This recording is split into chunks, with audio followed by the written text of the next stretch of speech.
So good afternoon friends.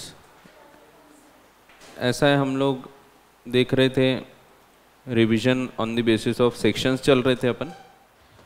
और ध्यान रखो, सेक्शंस में हम ऊपर ऊपर तो रिवाइज कर ले रहे हैं, बट छोटे छोटे पॉइंट्स कुछ कुछ रहते हैं, वो आपको ध्यान रखना पड़ेगा। लाइक जैसे मीटिंग में बहुत सारे छोटे छोटे पॉइंट होते हैं, उसमें हमने ये देखा था कि एजीएम जो है वो अगर अनलिस्टेड कंपनी है तो वो कहीं भी ले सकती है पूरे भारत में। वैसे तो रजिस्टर्ड ऑफिस है, बट प्रोविजो नया आया है, तो ये जो नए प्रोविजोज वगैरह हैं, छोटे छोटे पॉइंट्स, ये सब ज़रूर ध्यान रखना।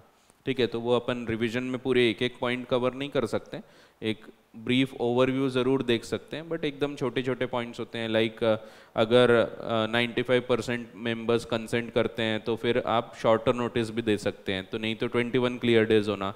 बट अगर कम लोग बाकी लोग कंसेंट देते हैं 95%, तो फिर आप शॉर्टर नोटिस को वैलिड मान सकते हैं। तो ये सब चीज़ें आपको ध्यान रखना पड़ेगा। अभी हमने जो देखा था सेक्शन वाइज अगर देखें तो सिर्फ रजिस्टर ऑफ मेंबर्स वगैरह वाले चैप्टर बचे हुए थे ये वाले चैप्टर्स में, यहाँ से 88 से लेके 95। सो इसमें वैसे आपके लिए काम का जो रहेगा 88, 89, 90 ये सब छोटे छोटे क्वेश्चन ही बन सकते हैं। वैसे 89, 90 ये काफ़ी इंटरेस्टिंग है, जिसमें register of significant beneficial owners वगैरह बताया है, तो ये देख लेंगे। पावर ऑफ डायरेक्टर्स ये सब कोई काम के नहीं रहेंगे, क्लोज करने का अधिकार। एनुअल रिटर्न पे ऐसा मेजर क्वेश्चन नहीं आता, तो चलो देख ही लेते हैं। और फिर डिविडेंड का एक काम करेंगे अपन, पूरे बुक से ही देख लेंगे, अपने पास है ही बुक। वैसे पूरा अपन उसको समय की रेखा बना के भी समझ सकते हैं। देन फाइनेंशियल स्टेटमेंट, ये बहुत बड़ा चैप्टर है, तो इसमें से अपन कौन कौन से काम की चीज़ें हैं उतना मैं बताते जाऊंगा आपको। तो ऊपर ऊपर ओवरव्यू सबका करेंगे, बट काम का क्या है वो आपको बता दूंगा। और ऑडिट एंड ऑडिटर्स वाला भी डीप में अपन देख लेंगे फिर। सो सेक्शन 88 सिंपली बोलता है रजिस्टर ऑफ मेंबर्स मेंटेन करने के बारे में। आप रजिस्टर ऑफ मेंबर्स मेंटेन करना चाहें मीन्स करना ही है।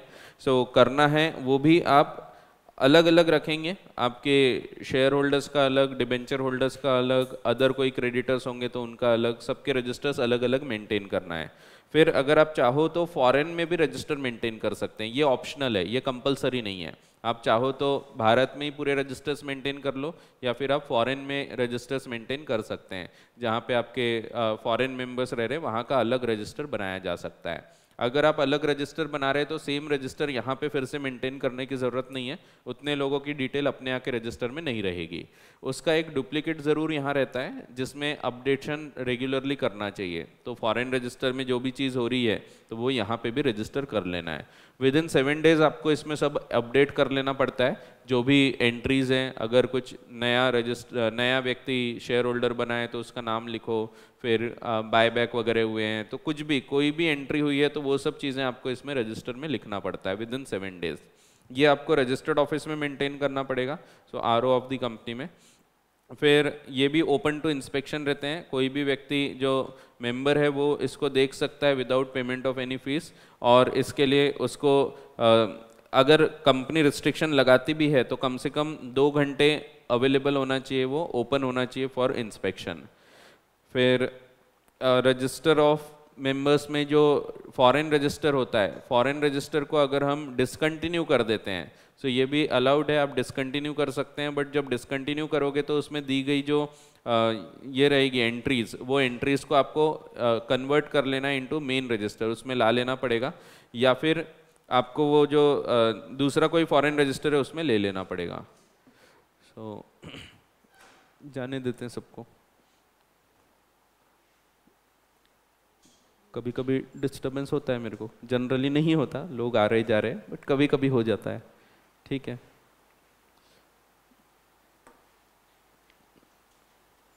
मैं बता रहा था फॉरेन रजिस्टर अगर आप डिसकंटिन्यू करते हैं, आपने समझो कोई जगह पे फ्रांस में आपके मेंबर्स थे, वहाँ रजिस्टर मेंटेन किया था, आपने उसको बंद कर दिए, तो वो बंद करने के बाद उसकी पूरी एंट्रीज अपने मेन रजिस्टर में, प्रिंसिपल रजिस्टर में लेना पड़ेगा, या फिर कोई और फॉरेन रजिस्टर में लेना पड़ेगा। तो ज़रूरी नहीं प्रिंसिपल रजिस्टर, एक दूसरा फॉरेन रजिस्टर होगा यूएस में, तो वो वाले रजिस्टर में उसको इनकॉर्पोरेट कर लो। सो ये बताया हुआ है सेक्शन 88 में। तो बहुत ज़्यादा काम का नहीं है, तो एग्ज़ाम में पूछने लायक ज़्यादा उस पर क्वेश्चंस बनते नहीं, एमसीक्यू वगैरह 1-2 मार्क के बन सकते हैं। बाकी 89 ये वैसे तो काफ़ी अच्छा सेक्शन है, बट एग्ज़ाम के लायक उतना ज़्यादा उसमें क्वेश्चंस पूछने के चांस नहीं होते। इसमें बेनिफिशियल इंटरेस्ट अगर है किसी का तो ये इन्फॉर्म करना पड़ता है। सो बेनिफिशियल इंटरेस्ट मीन्स कभी कभी ऐसा होता है एज अ ट्रस्टी होल्ड कर रहे हैं, दैट मीन्स मैंने शेयर्स दे दिया किसी और व्यक्ति को, वो होल्ड कर रहा है एज रजिस्टर्ड होल्डर, बट इसका बेनिफिट मुझे आने वाला है या मेरे कोई फैमिली मेम्बर को आने वाला है।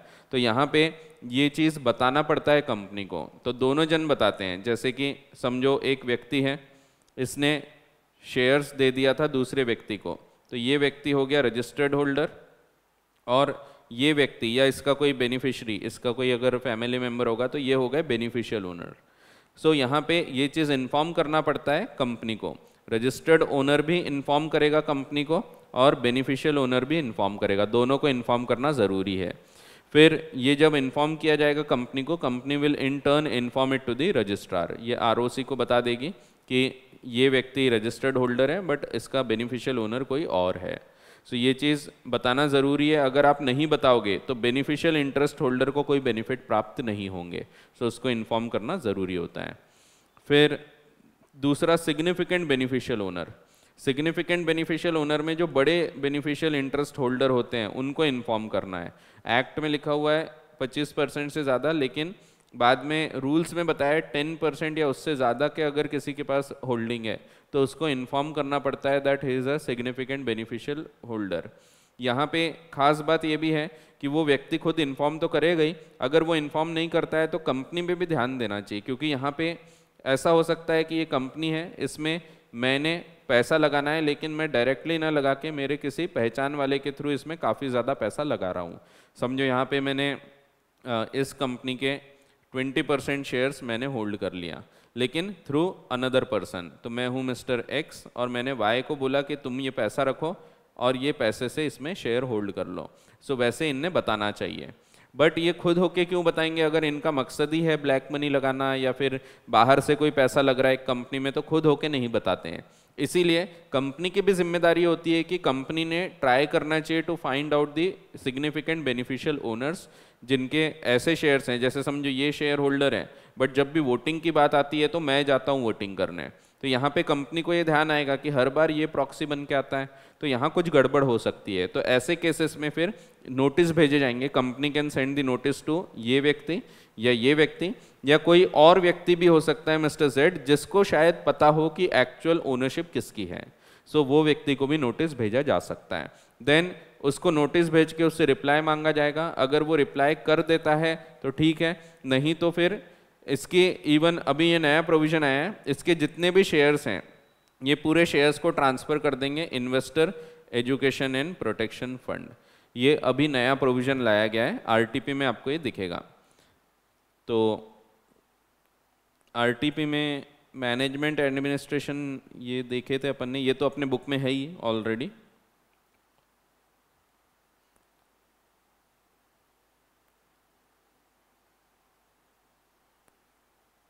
एक सिग्निफिकेंट बेनिफिशियल ओनर वाला है, शायद डिविडेंड के चैप्टर में दिया होगा, क्योंकि वहाँ पे वो अमेंडमेंट आया इन्वेस्टर एजुकेशन प्रोटेक्शन फंड में।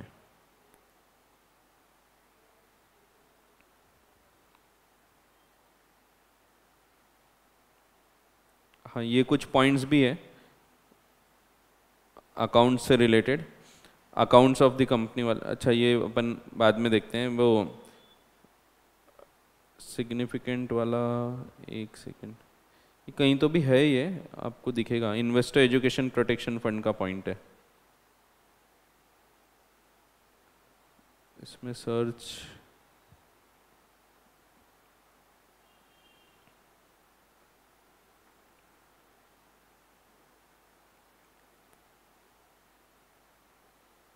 ये है, ये डिविडेंड वाले चैप्टर का जो अमेंडमेंट है, तो वैसे डिविडेंड में दिया है। सो सेंट्रल गवर्नमेंट ने अमेंड किया है, इसमें एक नया पॉइंट लेके आया है, FA। सो रूल्स में दिए हैं कौन कौन से फंड्स इसमें आते हैं। So all shares held by the authority in accordance with the provisions of subsection 9 of section 90। Section 90 यानी सिग्निफिकेंट बेनिफिशियल ओनर्स वाला। और इससे रिलेटेड पूरे resultant benefits of such shares ये विदाउट एनी रिस्ट्रिक्शन ट्रांसफर हो जाएंगे into investor education and protection fund. ये कौन से केस की बात हो रही? ये बेनिफिशियल ओनरशिप की जब हमने जानकारी नहीं दी है, सिग्निफिकेंट बेनिफिशियल ओनरशिप की, तो ये जो पूरे शेयर्स हैं ये 20% it will be transfer to investor education and protection fund. तो ये नया पॉइंट दिखेगा। मे बी कोई नई बुक होगी तो उसमें कवर हुआ भी होगा, क्योंकि वैसे 2022 का ही है ये। है क्या बुक में लिखा है क्या आपने? है ना? बुक में है तो फिर ठीक है, नहीं तो वैसे ये नया पॉइंट है। ये इन्वेस्टर एजुकेशन प्रोटेक्शन फंड का एक पॉइंट है। ये 90 में एक एक्स्ट्रा पॉइंट दिखेगा। तो वैसे अमेंडमेंट दिया है इन्वेस्टर एजुकेशन प्रोटेक्शन फंड में, बट सेक्शन 90 से रिलेटेड है। तो जब कोई व्यक्ति बेनिफिशियल ओनरशिप नहीं बता रहा है और नोटिस भेजने के बाद भी कोई रिप्लाई नहीं आता, तो उसके शेयर्स और पूरे रिजल्टेंट बेनिफिट ट्रांसफर हो जाते हैं इन्वेस्टर एजुकेशन प्रोटेक्शन फंड में। ठीक है। फिर 91 कोई खास काम का नहीं है। Power of company to close the register of members debenture holders, तो वो क्लोज किया जा सकता है overall 45 days in a year और 30 दिन मैक्सिमम एक बार में। ठीक है, तो 30 दिन करो, फिर बाद में और 15 दिन करो, चलेगा। तो मैक्सिमम 30 दिन है और overall 45 days in an year. फिर एनुअल रिटर्न है। एनुअल रिटर्न में कुछ जानकारी होती है, बट ये भी एग्जाम के लिए अब कोई खास काम का नहीं होता। हाँ, ये ज़रूर है कि कई जगह आता है कि एनुअल रिटर्न आपको फाइल कर देना है, उसके बिना आप बहुत सारी चीज़ें नहीं कर सकते। अगर 2 साल तक आपने एनुअल रिटर्न फाइल नहीं किए तो बहुत सारे डिसक्वालिफिकेशंस हो जाते हैं। ये आपको फाइल करने का एक प्रावधान है। तो ये सिंपल है, इसको आप सेल्फ भी पढ़ेंगे तो ये चल जाएगा। 93 ओमिट हो गया है। चेंज होता था प्रोमोटर स्टेक में 2% या उससे ज़्यादा, तो इसको इन्फॉर्म करना पड़ता था।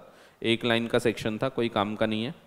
94 ये रजिस्टर्स वगैरह आप कहाँ रखोगे, तो ये रजिस्टर्ड ऑफिस में रखना है, या फिर आप इनको वहाँ भी रख सकते हैं जहाँ 1/10 ऑफ द टोटल मेंबर आपके रिसाइड करते हैं, तो वहाँ पे भी आप इसको रख सकते हैं। फिर आप इसको ओपन रखोगे फॉर इंस्पेक्शन।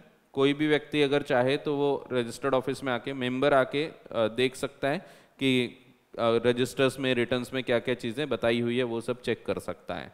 फिर वही जो सेम पॉइंट बताया कि इन एनी केस 2 आवर्स कम से कम रोज़ इसको ओपन रखना ही पड़ेगा। अगर कंपनी उसको बंद कर भी देती है, बोलती है कि दिन भर नहीं आ सकते, क्योंकि कई बार दिक्कत होती है, दिन भर कोई ना कोई आ रहा है, रजिस्टर्स बताओ, रिटर्न्स बताओ, तो तकलीफ होती है कंपनी को। एक जन आया 11 बजे, 11:30, 12 बजे एक और आ गया, फिर 2 बजे एक और आ गया, तो ऐसे लोग दिन भर आ रहे हैं रजिस्टर देखने, तो ऐसे तो फिर काम ही नहीं होंगे।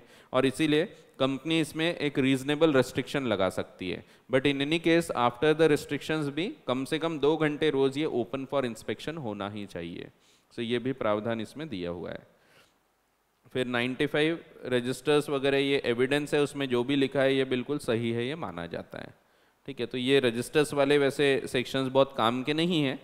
अभी फ़िलहाल 90 वगैरह पे आपको कभी क्वेश्चन आ सकता है, बाकी तो इतने ज़्यादा बड़े क्वेश्चंस कुछ नहीं बनते। 1-2 मार्क के क्वेश्चन ज़रूर बन सकते हैं MCQ वगैरह टाइप के। फिर डायरेक्टली हम आते हैं अब डिविडेंड वाले टॉपिक्स पे। डिविडेंड का सेक्शन वाइज भी चल सकते हैं वैसे तो, चलो सेक्शन वाइज नहीं जाके मैं डायरेक्टली ऐसे ही बता देता हूँ।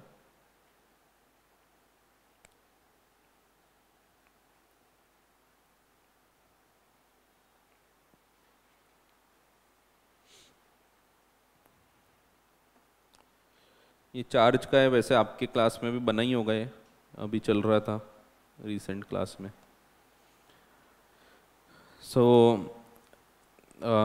हाँ, डिविडेंड 2 प्रकार के होते हैं। एक तो 2 हिसाब से क्लासिफाई कर सकते हैं, एक इंटरिम डिविडेंड, दूसरा फाइनल डिविडेंड, ये 2 क्लासिफिकेशन हो गए।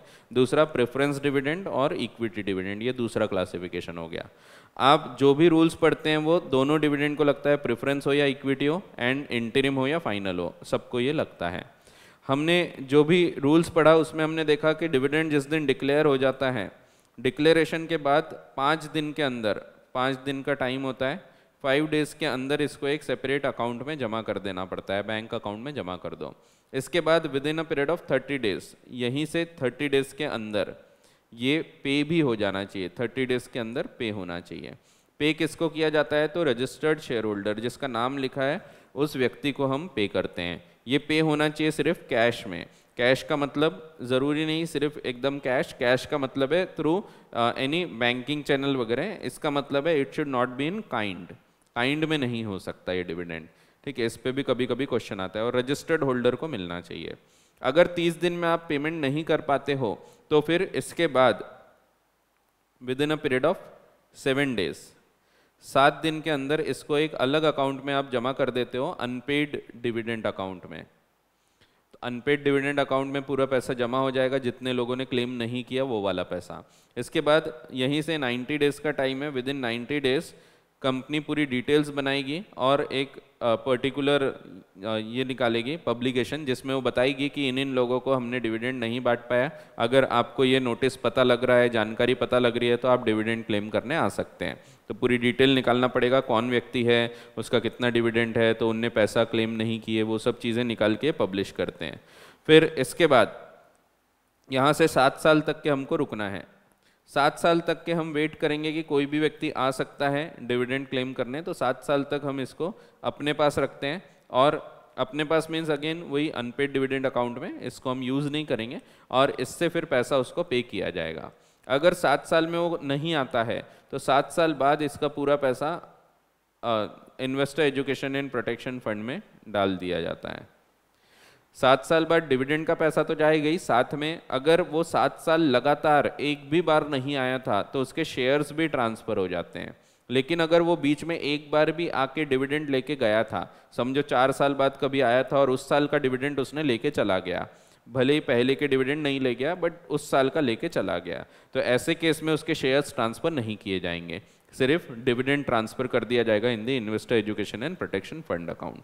ठीक है, तो ये बताया गया है डिविडेंड के बारे में। फिर इंटरिम डिविडेंड, आप पैसा कहाँ से दे सकते हैं, ये जो भी आप पैसा पे कर रहे हैं तो ये पैसा कहाँ से आएगा, ये पैसा आप या तो करेंट ईयर का प्रॉफिट यूज़ कर सकते हैं या फिर कुछ एक्यूमुलेटेड प्रॉफिट्स हैं तो वो भी यूज़ कर सकते हैं। तो जो जमा आपके प्रॉफिट्स होंगे वो भी यूज़ किया जा सकता है।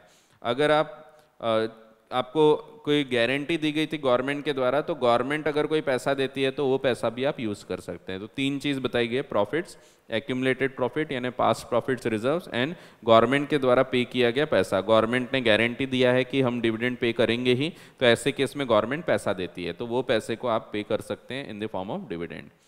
फिर अगर लॉस है तो लॉस के केस में आपको कुछ रूल्स ध्यान रखना है। आपका डिविडेंड जो है ये पिछले 3 साल के डिविडेंड से रेट से ज़्यादा नहीं होना चाहिए। D1, D2 और D3 यानी पिछले 3 साल का डिविडेंड, इसको डिवाइड बाय 3 करो, इसका एवरेज जो आएगा ये एवरेज रेट, ये मैक्सिमम रहेगा जो आप डिविडेंड बांट सकते हैं इन केस ऑफ लॉस।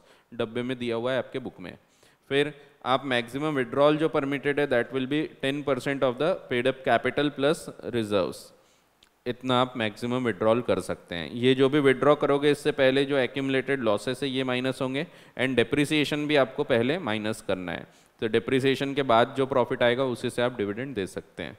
फिर ये पैसा आप यूज़ कर सकते हो फॉर पेमेंट ऑफ डिविडेंड। तो ये जो निकाला लेस जो भी लॉसेस हैं ये माइनस करके जो पैसा है ये यूज़ कर सकते हैं। इन एनी केस अगर आप ये यूज़ कर भी रहे हैं तो आपके जो रिजर्व्स का अमाउंट है, रिजर्व्स ये 15% of capital, paid up capital से कम नहीं होना चाहिए। Even after payment of dividend आपका रिजर्व, आपका कैपिटल है समझो 100 का, तो आपका रिजर्व कम से कम 15 होना चाहिए even after payment of dividend.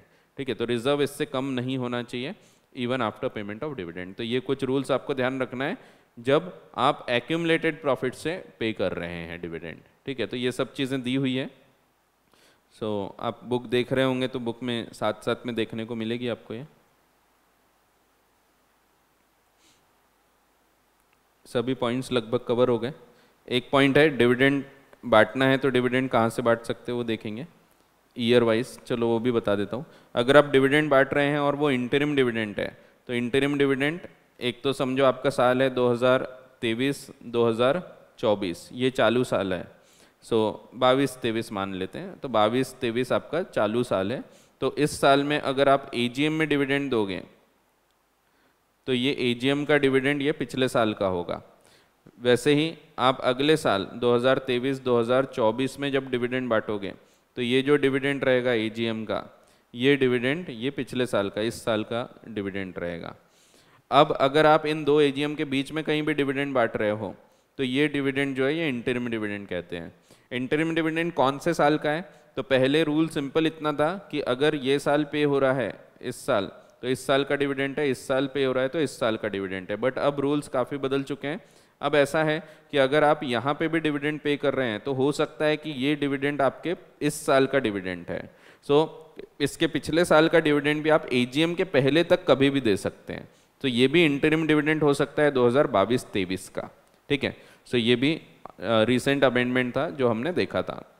इसके अलावा डिविडेंड जब आप पे करोगे पिछले साल का और यहाँ कहीं पे कर रहे हो, समझो आपने यहाँ पे सितंबर के पहले, मान लो अगस्त में आप डिविडेंड पे कर रहे हो और ये डिविडेंड आप इस साल का पे कर रहे हो, तो ये किससे पे किया जा सकता है? तो इस साल से पे किया जा सकता है, इसके पहले के प्रॉफिट से भी पे किया जा सकता है।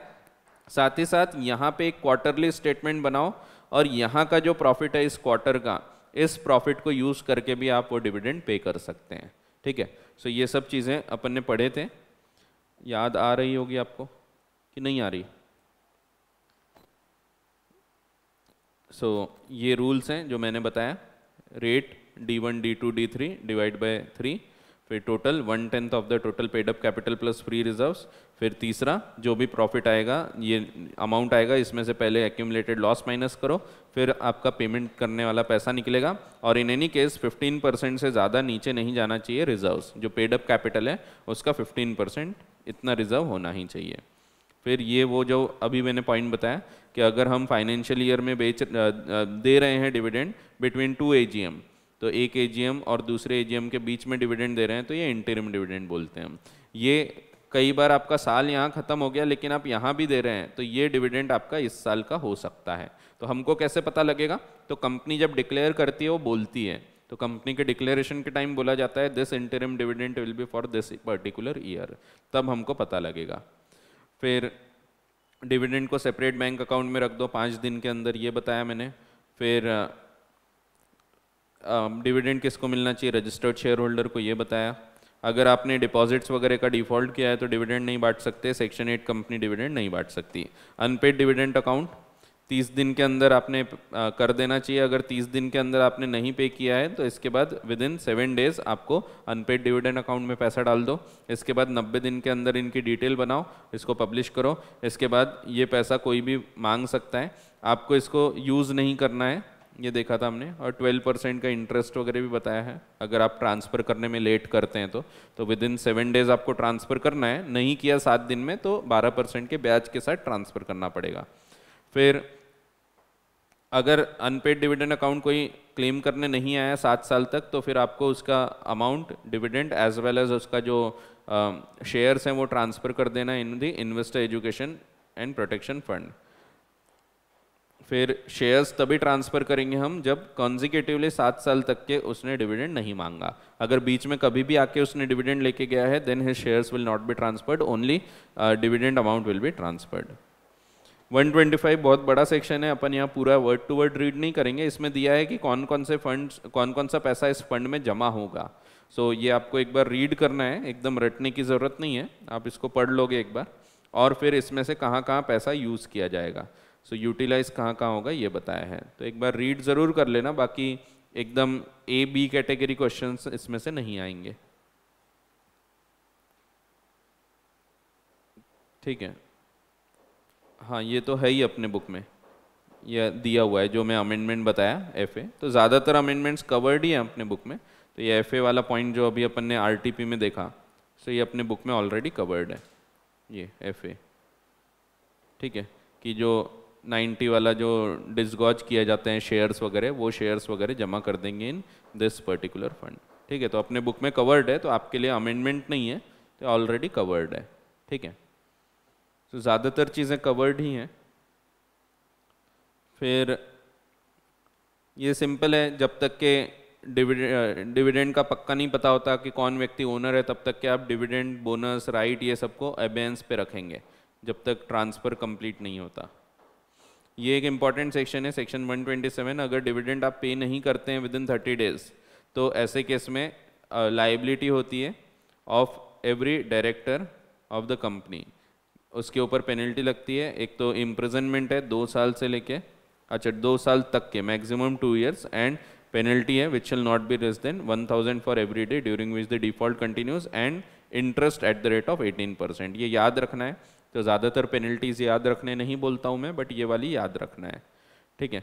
फिर इसके अलावा कब कब बच सकते हैं, ऑफेंस कब नहीं होगा, ये और ज़्यादा इंपॉर्टेंट है। इस पे बहुत क्वेश्चन आते हैं कि अगर कोई डिविडेंड का पेमेंट आपने नहीं भी किया तो भी हम उसको ऑफेंस नहीं मानेंगे। कब कब?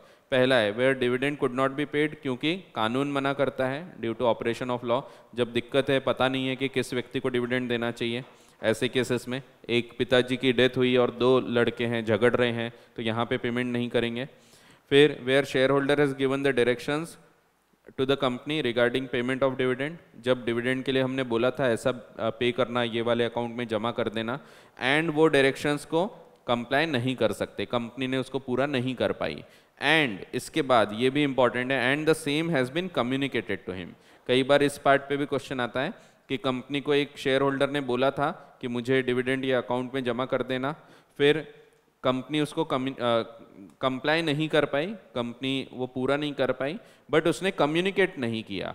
अगर कम्युनिकेट नहीं किया तो कंपनी डिफ़ॉल्ट कर रही है। So it should be communicated, communicate करना ज़रूरी है।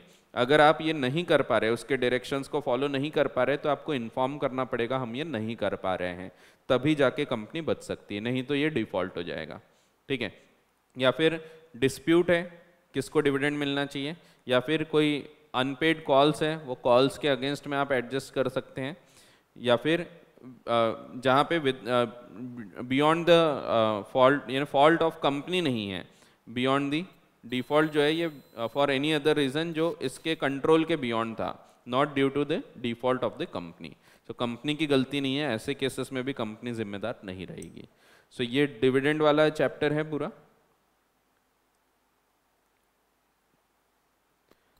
इसमें कोई डाउट होंगे तो पूछ लो।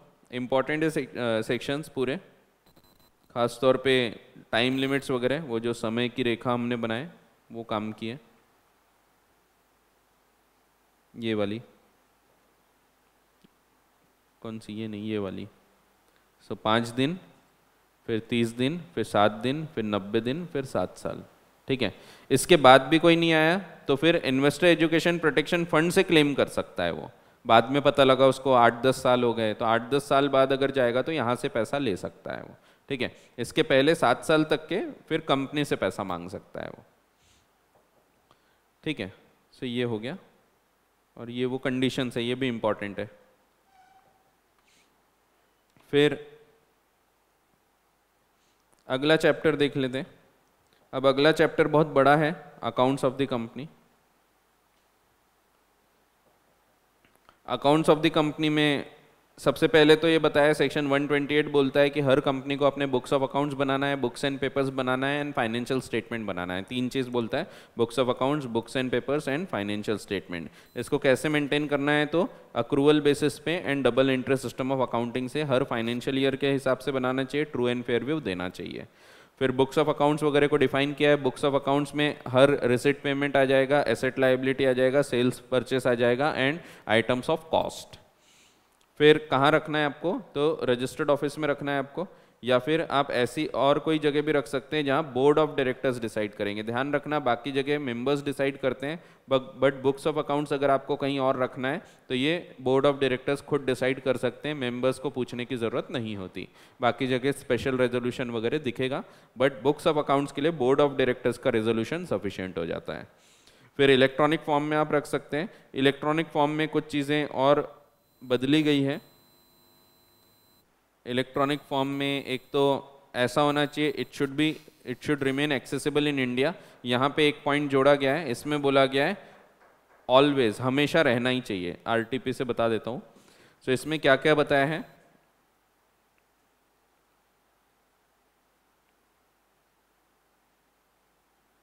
चार्जेस में तो सब है, अपने बुक में दिया हुआ है। एक अकाउंट्स वाले में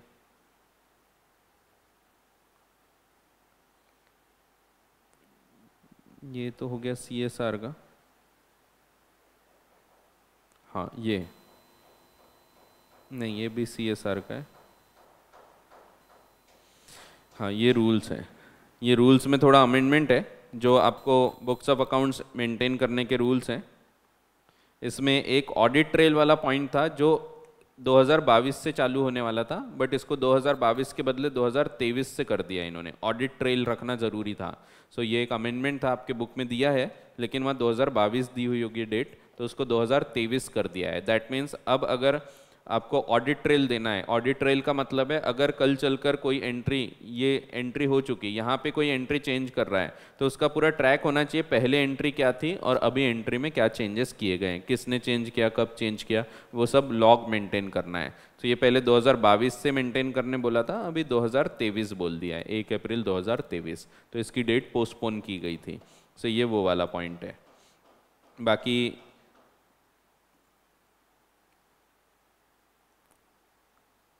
इसमें ये वाले पॉइंट्स, रूल नंबर 3 में अमेंडमेंट हुआ है कि जो भी बुक्स ऑफ अकाउंट्स वगैरह आप बनाते हैं, वहाँ लिखा था एक्सेसिबल इन इंडिया होना चाहिए, अब उन्होंने बोल दिया accessible India at all times, हमेशा भारत में एक्सेसिबल होना ही चाहिए, एट ऑल टाइम्स वर्ड जोड़ा गया है। ठीक है, सो यही है, एक्सेसिबल इन इंडिया होना चाहिए। इलेक्ट्रॉनिक मोड में भी रख रहे हो तो भी it should be accessible in India. फिर it shall be kept on servers physically located in India on periodic basis था, तो ये पीरियोडिक बेसिस को डेली बेसिस किया है। सो ये छोटे पॉइंट्स हैं, बट इस पे क्वेश्चन आ सकता है कि एक कंपनी है वो अपने भारत के बाहर मेंटेन करते हैं accounts, books of accounts, but उसका जो सर्वर है वो फिजिकली लोकेटेड इन इंडिया, ये सर्वर कहीं भी हो वो चलेगा, बट उसका बैकअप जो है, बैकअप ये आना चाहिए इन इंडिया पीरियोडिक, और ये पहले था पीरियोडिक, अब बोल दिया डेली बेसिस पे बैकअप होना चाहिए। तो आपको ये बैकअप के बारे में क्वेश्चन पूछ सकते हैं। ठीक है, बैकअप भी पूछ सकते हैं, ये ऑडिट ट्रेल वाला भी पूछ सकते हैं। ऑडिट ट्रेल जो आपको मेंटेन करना था 2000, सॉरी ये नहीं है, ऊपर जो बताया मैंने वो भी पूछ सकते हैं। 2022 के बदले 2023 हो गया। ये एट ऑल टाइम्स पे तो चांसेस कम है, बट ये ज़रूर पूछे जा सकते हैं। फिर ये पॉइंट भी है, सर्विस प्रोवाइडर अगर लोकेटेड आउटसाइड इंडिया है तो उसकी डिटेल्स रहती है, नेम, एड्रेस, आईपी एड्रेस वगैरह, ये सब चीज़ें, ये अपने इसमें भी दिया है। ठीक है, तो ये अपने बुक में भी मिल जाएगा आपको। तो यहाँ पे सिर्फ accessible in India every time, at all times लिखा है, ये एक एक्स्ट्रा का अमेंडमेंट दिखेगा। ठीक है, बाकी ये दिया ही है। इसका बैकअप ये जो पीरियोडिक बेसिस था, ये पीरियोडिक बेसिस के बदले अब डेली बेसिस हो गया। ठीक है, तो रोज़ के बैकअप आना चाहिए, एंड सर्विस प्रोवाइडर की पूरी डिटेल, ये वाले पॉइंट वैसे ही है। फिर ब्रांच के अगर आप अकाउंट्स मेंटेन करते हैं तो वो आप ब्रांच में करो ये भी चलेगा, या मेन हेड ऑफिस में करो ये भी चलेगा, दोनों जगह रख सकते हैं। अगर आप ब्रांच में करते हैं तो भी वहाँ से रिटर्न्स रेगुलर आना चाहिए। ब्रांच के ऑडिट अलग किए जा सकते हैं, या फिर ये सेम ऑडिटर भी उसके ऑडिट कर सकता है। अगर ब्रांच एज अ सब्सिडरी कहीं काम कर रही है तो सब्सिडरी के सेपरेट अकाउंट्स रखना पड़ेगा, क्योंकि सब्सिडरी एक सेपरेट लीगल एंटिटी हो जाती है। तो कई बार हम लोग ब्रांच बनाते हैं बट एज अ सब्सिडरी बना के उससे काम करवाते हैं, तो ऐसे केस में उसके सेपरेट अकाउंट्स मेंटेन किए जाएंगे। अगर वो एज सब्सिडरी नहीं है तो हम अपने खुद के अकाउंट्स में भी मर्ज कर सकते हैं। फिर पीरियड वही है, period of preservation 8 financial years तक के आपको प्रिजर्व करना पड़ता है पूरी डिटेल्स।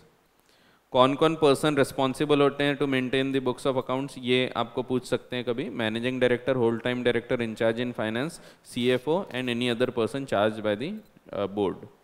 फाइनेंशियल स्टेटमेंट की डेफिनेशन कभी पूछ सकते हैं। फाइनेंशियल स्टेटमेंट में balance sheet, P&L account, cash flow statement, changes in equity and any other explanatory note, ये कवर होता है। स्मॉल कंपनी के केस में कैश फ्लो स्टेटमेंट कवर नहीं होता, स्मॉल ओपीसी और dormant company. Financial year means 1/4 से 31/3 तक के जो चलता है वो, सो 31 मार्च तक के जो चलता है।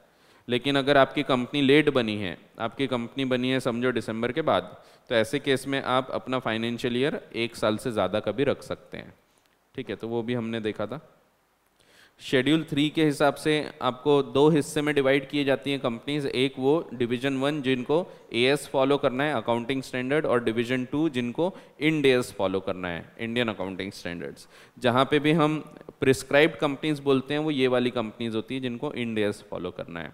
ट्रू एंड फेयर व्यू देना चाहिए बुक्स ऑफ अकाउंट्स में। ट्रू एंड फेयर व्यू हम कब बोलते हैं? तो ट्रू एंड फेयर व्यू हम तब बोलते हैं जब वो एकदम एज पर शेड्यूल 3 बनी है, as per all the accounting standards वगैरह सब फॉलो करके बनी है।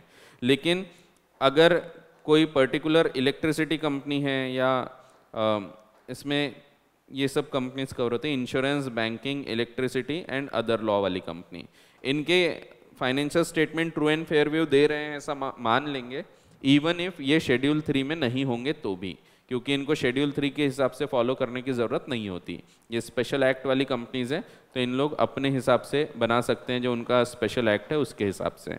अब अगर ये वो पॉइंट नहीं भी बताते हैं जो शेड्यूल 3 बोलता है, तो भी हम ये नहीं मानेंगे कि ये ट्रू एंड फेयर व्यू नहीं दे रहे। सो हम ऐसा मान लेंगे कि ये ट्रू एंड फेयर व्यू देते हैं, इवन इफ वो कोई पर्टिकुलर फैक्ट डिस्क्लोज नहीं करते जो उनको उनका इंश्योरेंस एक्ट मना करता है, बैंकिंग एक्ट मना करता है, इलेक्ट्रिसिटी एक्ट मना करता है या अदर लॉ मना करता है, तो वो नहीं भी बताएंगे तो भी ट्रू एंड फेयर व्यू है ऐसा मान लिया जाएगा। फाइनेंशियल स्टेटमेंट्स को एजीएम में रखना पड़ता है, कंसोलिडेटेड फाइनेंशियल स्टेटमेंट भी रखना पड़ता है अगर holding subsidy relations, associate relation आता है तो। फिर एग्जम्पशन, आपको कंसोलिडेशन करने की ज़रूरत नहीं होती। ये पॉइंट्स पढ़े थे अपन ने, जिसमें अगर एक कंपनी है, उसकी दूसरी सब्सिडरी है और उसकी एक और सब्सिडरी है, तो ऐसे केसेस में अगर अल्टीमेट होल्डिंग कंपनी कंसोलिडेट करती है तो फिर बाकी कंसोलिडेशन करने की आवश्यकता नहीं होती। उसमें भी कंसेंट लेना पड़ता है बाकी सब लोगों से और लिस्टेड नहीं होना, ये सब चीज़ें बताई थी। फिर पीरियोडिक फाइनेंशियल रिजल्ट्स, ये कोई खास काम के नहीं है, पहले हर लिस्टेड कंपनी को फाइल करना पड़ता था, अब कुछ अनलिस्टेड कंपनी को भी बताया है। रीओपनिंग ऑफ अकाउंट्स, दो प्रकार के सेक्शन यहाँ पे कवर होते हैं, 130 और 131। 130 बताता है रीओपनिंग ऑफ अकाउंट्स, रीओपन किया जा सकता है जब या तो इनकम टैक्स वाले या फिर सेबी या फिर सेंट्रल गवर्नमेंट या फिर कोई और स्टैट्यूटरी अथॉरिटी, इनको अगर लगता है कि बुक्स ऑफ अकाउंट्स जो है ये फ्रॉडलेंटली बनाए गए हैं या फिर मिसमैनेज किए गए हैं, तो ऐसे केसेस में ये लोग अप्लाई करेंगे ट्रिब्यूनल के पास। एनसीएलटी दूसरे लोगों को फिर नोटिस भेजेगा, जैसे समझो सेबी ने बोला है कि इनके अकाउंट्स को रीओपन करो, तो एनसीएलटी ये बाकी लोगों को नोटिस भेजेगा, इनकम टैक्स हो गया, सेंट्रल गवर्नमेंट, स्टैट्यूटरी अथॉरिटी, इन लोगों को। जब ये नोटिस आएगा तो इसके बाद इनको रिप्रेजेंटेशंस देना है और इसके बाद रीओपन करने बोला जा सकता है। रीओपनिंग जो है ये की जा सकती है फॉर 8 फाइनेंशियल ईयर्स, ये लिखा नहीं दिख रहा है, हाँ ये आगे दिया है, 8 फाइनेंशियल ईयर्स, 8 साल के लिए रीओपनिंग हो सकती है, 8 साल से ज़्यादा की नहीं। लेकिन कभी अगर कंपनी को बोला है कि आपको 8 साल से ज़्यादा के फाइनेंशियल स्टेटमेंट मेंटेन करना है तो फिर 8 साल से ज़्यादा की भी रीओपनिंग हो सकती है, ठीक है। फिर वॉलेंट्री रिवीजन, वॉलेंट्री रिवीजन में जब हमको लगता है कि हमारे जो फाइनेंशियल स्टेटमेंट है या बोर्ड रिपोर्ट है ये as per section 129 financial statement नहीं बने हैं या फिर 134 के हिसाब से बोर्ड रिपोर्ट नहीं बनी है, तो हम लोग रीओपन कर सकते हैं। हम लोग को रीओपन करने के पहले अगेन ट्रिब्यूनल के पास एप्लीकेशन करना पड़ेगा, ट्रिब्यूनल फिर सेंट्रल गवर्नमेंट वगैरह, इनकम टैक्स अथॉरिटी, इन लोगों को रिप्रेजेंटेशंस मांगेगी, इसके बाद फिर रीओपन करने बोला जाएगा। रीओपनिंग जो है वो 1 साल में, अगर आप यहाँ रीओपन कर रहे हैं तो पिछले 3 साल के अकाउंट्स को रीओपन कर सकते हैं, रिविजन कर सकते हैं। तो अगर यहाँ रीओपन रिविजन कर रहे हैं तो 1, 2 एंड 3 ये 3 साल के रिविजन किए जा सकते हैं। ऐसा नहीं लिखा है कि 1 साल के अकाउंट सिर्फ एक ही बार रिवाइज कर सकते हैं, रीओपन कर सकते हैं। आप अगर समझो इसके बाद फिर से रिविजन करना चाहते हैं इस साल, तो आप यहाँ का और यहाँ का रिविजन कर सकते हैं, ठीक है। तो एक कंपनी एक बार में 3 साल के रिविजन कर सकती है, एंड वो अगर एक बार फिर से रिवाइज करना चाहे तो अगले साल फिर से भी रिवीजन कर सकती है। सो रिवीजन वैसे 3 बार हो सकता है हर साल का, ठीक है, बट ये लिमिटेड पर्पस के लिए होता है। 129 और 134 का अगर कंप्लायंस नहीं हुआ है तो दैट मीन्स फाइनेंशियल स्टेटमेंट 129 के हिसाब से नहीं है या बोर्ड रिपोर्ट 134 के हिसाब से नहीं है, तब रिवीजन किया जा सकता है। रिवीजन अगर पूरा अडॉप्शन वगैरह होने के बाद हो रहा है तो it should be limited to, it should be confined to only the correction, सिर्फ करेक्शन किए जा सकते हैं। सो ये पॉइंट भी दिया है। तो 1 इन अ फाइनेंशियल ईयर होता है और 3 साल का हो सकता है एक बार में। हाँ, जब कॉपीज़ आपने दे चुके हैं मेंबर्स को, एजीएम वगैरह में ले बिफोर हो चुकी है, तो उसके केस में सिर्फ करेक्शंस किए जा सकते हैं एंड उससे रिलेटेड कॉन्सिक्वेंशियल ऑल्टरेशन, बस उतना ही किया जा सकता है। ठीक है, सो ये है 132। बहुत बड़ा सेक्शन है, मैं आपको पूरा नहीं बता रहा, बट इंपॉर्टेंट चीज़ें बता देता हूँ। सब सेक्शन 2 इंपॉर्टेंट है। एनएफआरए का निर्माण किया जा सकता है और उसके फंक्शंस क्या हैं, तो उसके फंक्शंस रहेंगे रिकमेंडेशन करना to the central government for making the accounting standards या ऑडिटिंग स्टैंडर्ड्स, ये बनाने के लिए रिकमेंडेशन करना, monitor the compliance, enforce the compliance of accounting standard, oversee the quality of service by the professionals, ये लोग प्रॉपर काम करते हैं या नहीं करते, and such other functions as may be specified. तो ये एक काम का है। फिर इसमें कितने लोग रहेंगे, तो एक चेयरपर्सन रहेगा और 15 लोग और रहेंगे। सो 15 लोगों में कुछ फुल टाइम एम्प्लॉयज़ हो सकते हैं, कुछ पार्ट टाइम एम्प्लॉय भी हो सकते हैं। ये भी ध्यान रख ही लेना, थर्ड वाला, 15 लोग चेयरपर्सन एंड 15 पर्सन्स, जिसमें कुछ पार्ट टाइम होंगे और कुछ फुल टाइम होंगे। फिर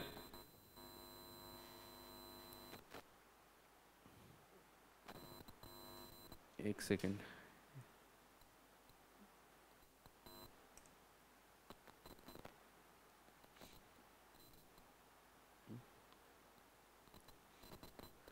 सो ये वाला पॉइंट ध्यान रखना, ये हैंग हो गया है, चालू होगा।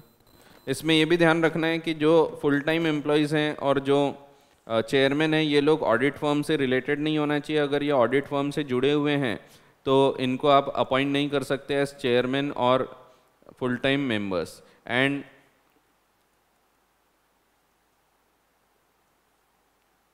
एक सेकेंड,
हाँ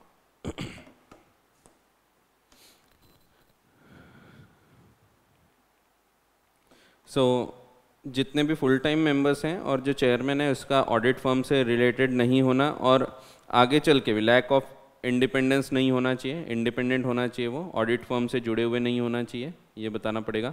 एंड 2 साल तक, इवन आफ्टर उनका ये अपॉइंटमेंट ख़त्म हो गया तो भी 2 साल तक वो नहीं जुड़ेंगे, ये बताना पड़ेगा। फिर बाकी सिंपल है, ये ध्यान रखना है। पावर्स क्या क्या बताए हुए हैं। सो पावर है, वो इन्वेस्टिगेट कर सकते हैं। इन्वेस्टिगेट करने के लिए उनको जो सिविल कोर्ट को अधिकार होता है उतने अधिकार दिए गए हैं, like discovery and production of accounts वगैरह, अदर डॉक्यूमेंट्स, समनिंग लोगों को बुलाना, इंस्पेक्ट करना, उनको कमीशन करना विटनेस वगैरह को। सो ये सब, और पेनल्टी लगा सकते हैं। वैसे पेनल्टी क्लॉजेस काम के नहीं होते, बट यहाँ पे ध्यान रखना, पेनल्टी लगती है सीए लोगों पे, इसीलिए।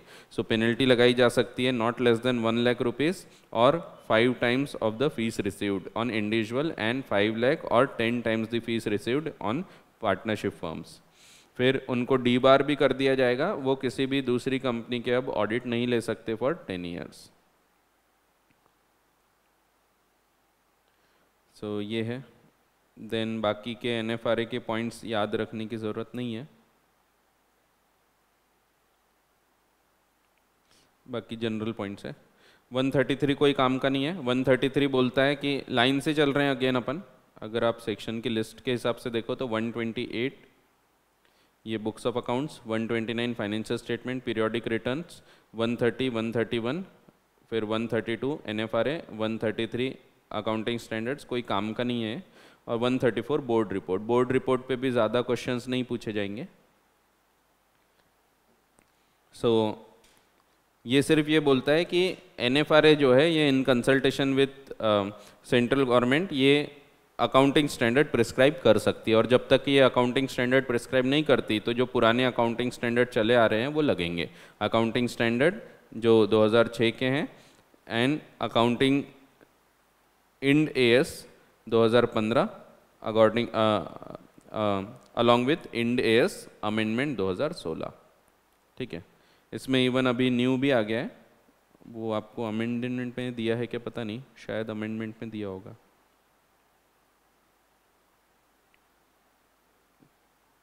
नहीं दिया है, CSR के मेजर अमेंडमेंट दिए आपको। ठीक है, देखते हैं।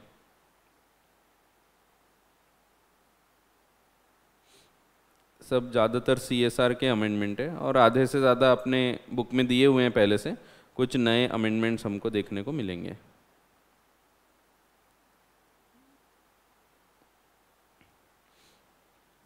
हाँ, सो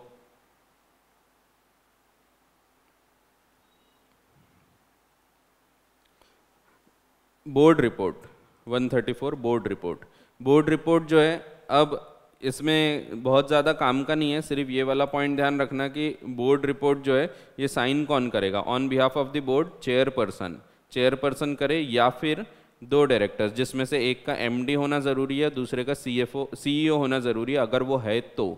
एंड इनके अलावा तो ये दोनों में आइदर और है, और ये दोनों अगर हैं तो इन दोनों तो करेंगे ही, CFO एंड कंपनी सेक्रेटरी। ठीक है, तो ये 4 लोगों के बारे में बताया है, तो ये एक इम्पॉर्टेंट पॉइंट है जिस पे क्वेश्चन आता है। बाकी ये नहीं पूछा जाएगा बोर्ड रिपोर्ट के कंटेंट क्या है, ये वेब एड्रेस लिखो, नंबर ऑफ मीटिंग वगैरह, ये सब नहीं पूछा जाएगा। सो ये आप स्किप कर सकते हैं, एग्ज़ाम में ये नहीं पूछने वाले। फिर OPC की बोर्ड रिपोर्ट में इतना ज़्यादा नहीं होता, उसमें सिर्फ जो ऑडिटर कमेंट लिखता है उसके क्वालिफिकेशन रिजर्वेशन के ऊपर अपन भी कमेंट करते हैं कि वो जो है सही है नहीं है, ये सब। डायरेक्टर्स रिस्पॉन्सिबिलिटी स्टेटमेंट पूछ सकते हैं कभी, तो ये आपको ध्यान रखना है। डायरेक्टर्स रिस्पॉन्सिबिलिटी स्टेटमेंट में लिखना है कि जो भी अकाउंटिंग स्टैंडर्ड है ये फॉलो करना जिम्मेदारी होती है डायरेक्टर्स की, ये ऑडिटर की जिम्मेदारी नहीं होती। जो भी अकाउंटिंग पॉलिसीज़ या जो भी जजमेंट्स वगैरह हमने लिए हैं ये सब कंसिस्टेंटली अप्लाई हुए हैं, रीजनेबल हैं, ये सब हमको बताना पड़ता है। और ये भी हमारी जिम्मेदारी नहीं, ये सब जिम्मेदारी किसकी है, डायरेक्टर्स की, कि जो भी जजमेंट है वो रीजनेबल होना चाहिए, अकाउंटिंग पॉलिसीज़ कंसिस्टेंटली अप्लाई होना चाहिए। फिर डायरेक्टर्स ने प्रॉपर केयर लिया है ताकि वो सेफगार्ड कर सकें the asset of the company and for preventing and detecting the fraud. So ये दिया है। गोइंग कंसर्न अजम्पशन फॉलो किया गया है, प्रॉपर इंटरनल फाइनेंशियल कंट्रोल्स हैं, सो ये सब चीज़ें, एंड प्रॉपर सिस्टम है to ensure the compliance of applicable laws. फिर signing off the board report ऊपर बताया मैंने, वही है बोर्ड के द्वारा, या तो चेयरमैन साइन करेगा, चेयरपर्सन, या फिर बोर्ड के द्वारा ऑथराइज 2 डायरेक्टर्स, जिसमें से एक का मैनेजिंग डायरेक्टर होना ज़रूरी है और दूसरा अगर CEO है तो वो। ठीक है, और OPC है तो अकेला एक डायरेक्टर साइन करेगा। CSR का जो कॉन्सेप्ट है, इसमें जितने काम के पॉइंट्स हैं उतने ध्यान रखो सिर्फ, क्योंकि अगेन बहुत बड़ा टॉपिक है CSR। सो CSR में सबसे पहले डेफिनेशंस है, इसमें ये कुछ एक्टिविटीज़ हैं, ये ध्यान रखना है आपको, जैसे वैक्सीन डेवलपमेंट वगैरह के लिए जो बताया गया था कोविड से रिलेटेड, तो ये 3 साल के लिए 2023 तक के जो वैक्सीन डेवलपमेंट के लिए काम कर रहे हैं, जनरली जो काम अपने रिलेटेड टू बिजनेस होते हैं वो इसमें कवर नहीं होते CSR में। बट अगर कोई कंपनी फार्मास्यूटिकल में डील करती है बट वो वैक्सीन बनाने का काम कर रही है, new vaccine related to Covid, तो उसको जानबूझकर इसमें कवर किया है ताकि उन लोग इस पे काम करें। लेकिन वो इंडिपेंडेंट नहीं होना चाहिए, it should be in collaboration with the institutions recommended by the government के द्वारा जो बताए गए इंस्टीट्यूशंस हैं, IIT वगैरह टाइप के, इस प्रकार के जो इंस्टीट्यूशंस हैं उनसे कोलैबोरेट करके आपने ये काम करना है, एंड इसके बारे में फिर आपको बोर्ड रिपोर्ट में बताना पड़ेगा। सो ये एक चीज़ हो गई।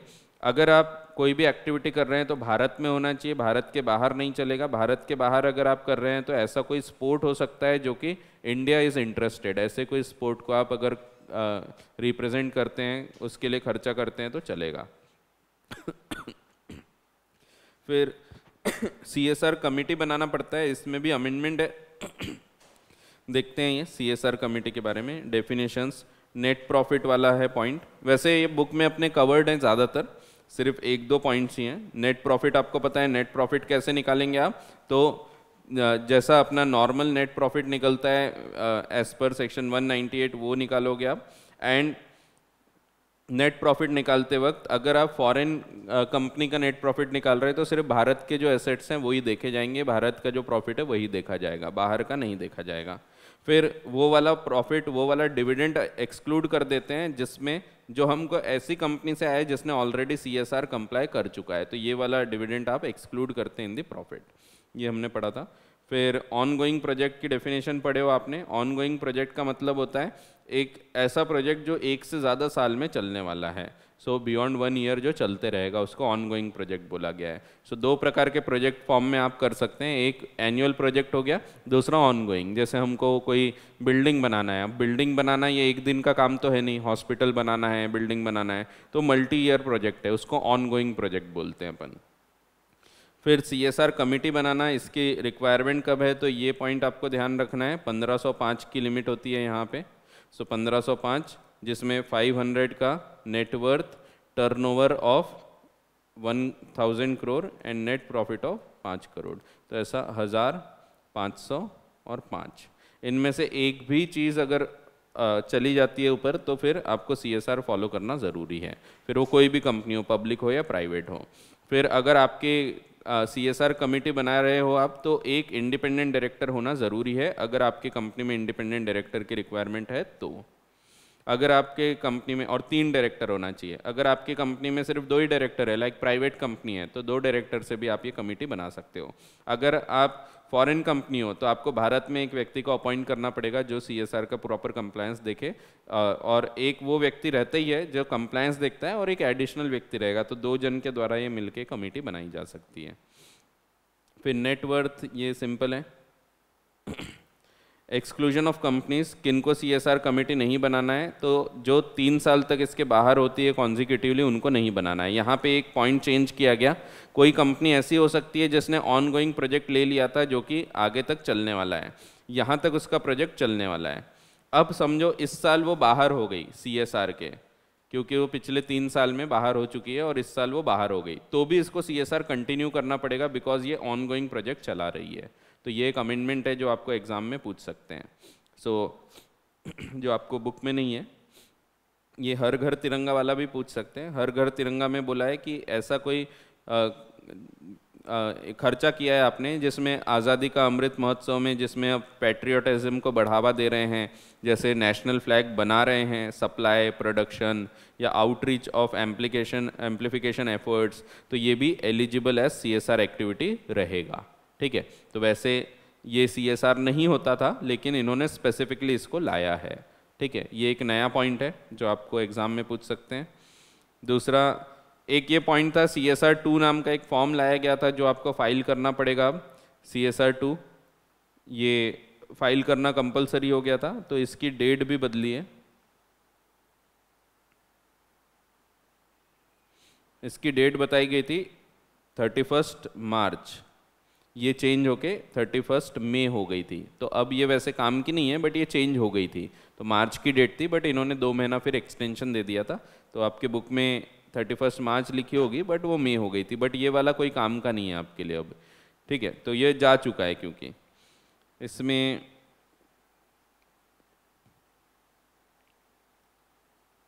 ये वही है मई वाला पॉइंट। हाँ, ये है CSR वाला और एक अमेंडमेंट जिसमें आप अगर ऑन गोइंग प्रोजेक्ट कर रहे हैं और हाँ अनस्पेंड, ये वर्ड है, ऑन गोइंग प्रोजेक्ट नहीं, ये ध्यान रखना है, अनस्पेंड CSR अकाउंट। अगर आपका अनस्पेंड CSR अकाउंट है और आप इसके बाहर आ भी जाते हैं, आप 3 साल अगर इसके बाहर आ गए, आपको 3 साल अगर कंटिन्यूसली आपका टर्नओवर भी नहीं गया, उसके ऊपर पेड अप कैपिटल भी नहीं है, प्रॉफिट भी नहीं है, तो आप बाहर हो जाते हैं CSR के। बट ये नहीं होंगे अगर आपके पास कुछ अनस्पेंड CSR अकाउंट रखा हुआ है तो। ठीक है, सो ऑन गोइंग का हो या कुछ बंद हो गया प्रोजेक्ट उसका हो, लेकिन अगर ये पैसा है तो आप इसके बाहर नहीं होगे, तो वो प्रोवाइड किया है। Provided further that company having any amount in unspent CSR account shall constitute, compulsory हो जाएगा CSR कमेटी, और इनको कंप्लाई करना पड़ेगा प्रोविजंस को, इवन इफ उन लोग इस पर्टिकुलर रूल के बाहर हो गए थे 3 कॉन्जिक्यूटिव फाइनेंशियल ईयर में, तो भी उनको ये करना पड़ेगा। तो ये एक नया पॉइंट आया है। ठीक है, बाकी ये सब पॉइंट अपने बुक में कवर किए हुए हैं। सो इनकम टैक्स के एग्जम्पशंस वगैरह ये सब दिया हुआ है, अपने बुक में कवर्ड है। ठीक है, तो ये नया नहीं है अपने लिए, क्योंकि ये अपने बुक में दिख जाएगा आपको।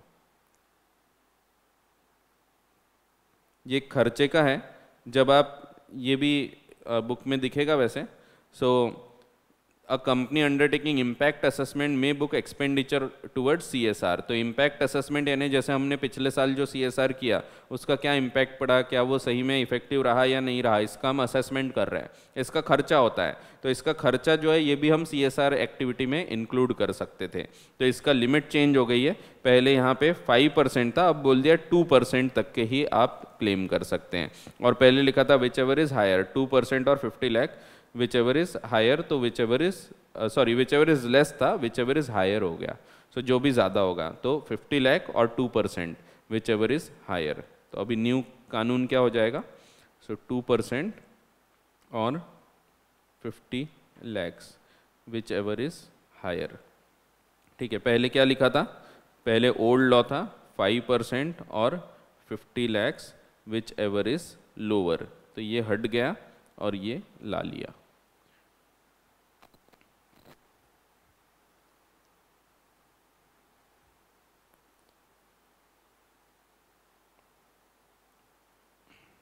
सो CSR में ही ज़्यादा बताया हुआ है किसको कॉन्स्टिट्यूट करना है वगैरह।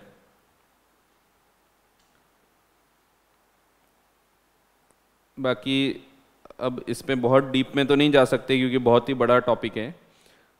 Duties of CSR committee, board to CSR, ये सब देखे थे अपन ने कि उनको पूरा प्रॉपर खर्चा वगैरह कहाँ हो रहा है, प्रॉपर एक्टिविटीज़ में हो रहा नहीं हो रहा, और वो एक्टिविटीज़ भी शेड्यूल 7 की होना चाहिए, वो सब ध्यान रखना है।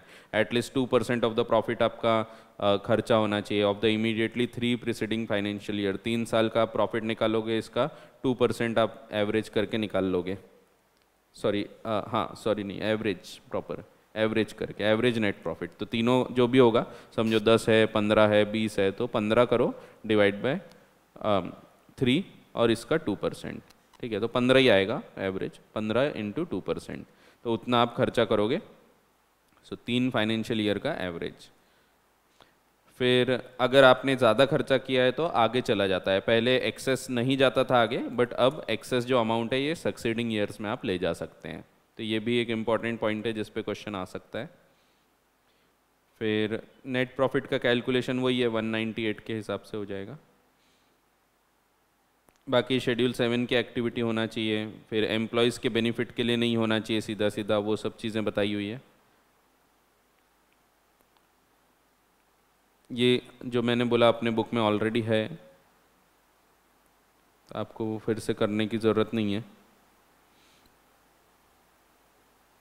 फिर ये कौन कौन से एक्टिविटीज़ कवर होती है ये एक बार पढ़ लेना, तो आपको बस याद रहना चाहिए शेड्यूल 7 में। सो इरेडिकेटिंग हंगर वगैरह, फिर वुमेन एम्पावरमेंट, ये सब एक एक पढ़ के आपको जाना पड़ेगा। बाकी एकदम रटने की ज़रूरत नहीं है, बट देख के पता लगना चाहिए कि हाँ ये सब चीज़ें इसमें आती है। और ये जो बाकी चीज़ें बताई है इसमें एक चीज़ अब और एक्स्ट्रा आ गई, हर घर तिरंगा वाला।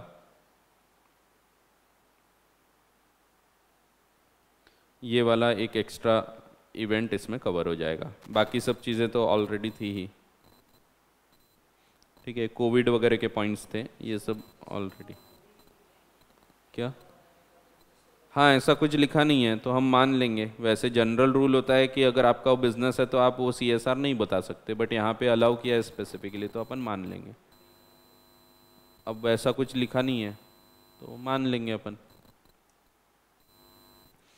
चलो फिर 136 कोई खास काम का नहीं है। 136 बोलता है जैसे आप एनुअल जनरल मीटिंग की नोटिस भेजते हैं 21 क्लियर डेज के पहले, उसी प्रकार से आपको फाइनेंशियल स्टेटमेंट भी भेजना पड़ता है 21 डेज के पहले।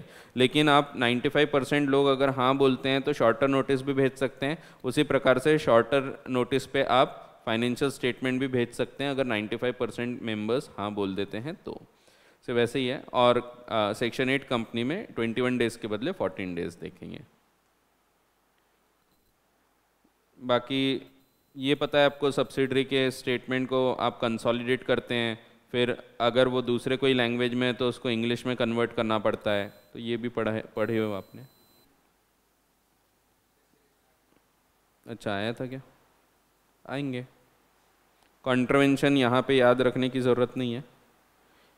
फिर copy of financial statements to be filed with registrar, आपको फाइनेंशियल स्टेटमेंट फाइल करना पड़ता है within 30 days of AGM।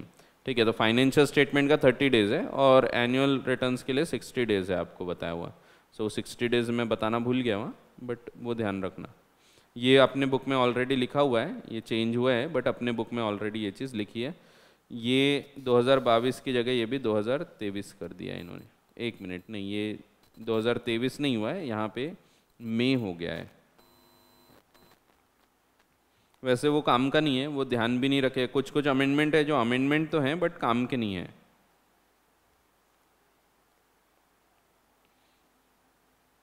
हाँ 31 मई आ गया है, 31 मार्च की जगह।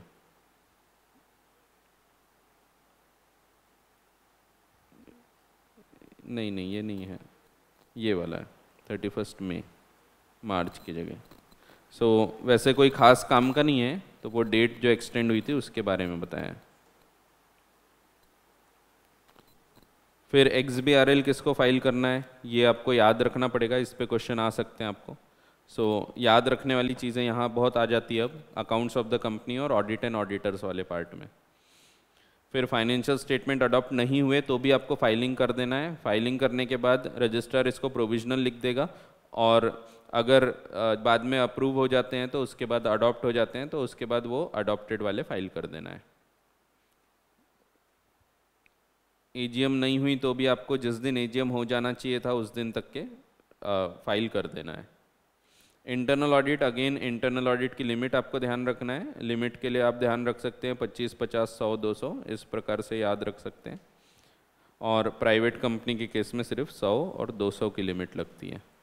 ठीक है, सो इसमें डिपॉजिट्स भी कवर हो जाते हैं, 25 करोड़ के आउटस्टैंडिंग डिपॉजिट्स, फिर paid up capital 50 crore, 100 crore का आउटस्टैंडिंग लोन एंड 200 करोड़ का टर्नओवर। ठीक है, और लिस्टेड कंपनी को तो हमेशा करना ही है, ऐसा है। सो ये अकाउंट्स वाला चैप्टर है, बहुत बड़ा चैप्टर है जिसमें लेकिन आधे से ज़्यादा चीज़ें इररिलेवेंट है तो बहुत बड़ा चैप्टर। आप उसको पढ़ोगे तो ऐसा लगेगा ख़त्म ही नहीं होता, बहुत ही ज़्यादा अति चलता रहता है। तो यहाँ भी देखोगे, मॉड्यूल में देखोगे तो ज़बरदस्ती के रूल्स हैं उसमें बहुत सारे, बट बहुत सारे पार्ट उसमें काम का है ही नहीं। जैसे CSR में भी बहुत सारा पार्ट काम का नहीं है। तो अपन ने जो अपने क्लास के टाइम डायग्राम्स बनाए थे, वो डायग्राम अगर आप देखोगे तो उसमें जितने इंपॉर्टेंट पॉइंट्स है वो कवर हो जाते हैं, तो उतने पॉइंट्स पढ़ के जाओगे तो भी सफिशिएंट रहेगा। और RTP ज़रूर कर लेना जिसमें क्वेश्चंस जो दिए हैं वो, और जो भी आपके क्वेश्चन बैंक में बताए गए हैं वो भी क्वेश्चन ज़रूर कर लेना। ऑडिट वाला पढ़ लेते हैं। ऑडिट वाला तो वैसे ऑडिट में हो भी गया होगा आपका,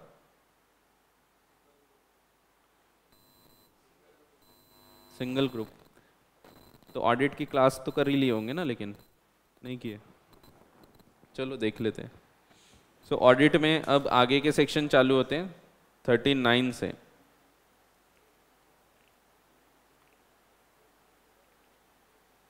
तो 138 पे इंटरनल ऑडिट खत्म होता है, 139 से 148 तक के ऑडिट के बाकी के रूल्स चलते हैं।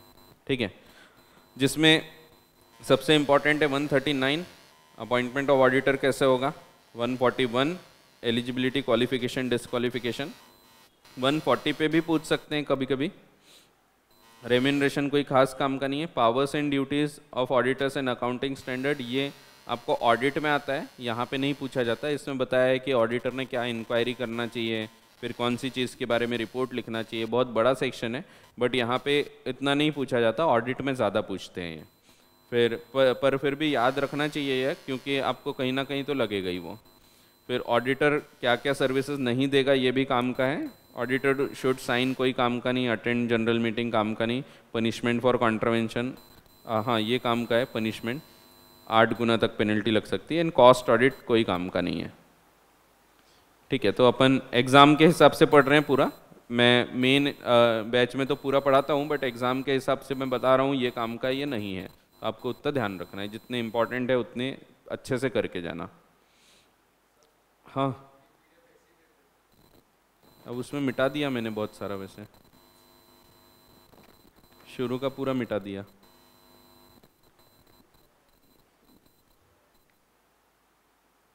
बस राइट रॉन्ग है, इम्पोर्टेंट वगैरह जो था वो मिटा दिया,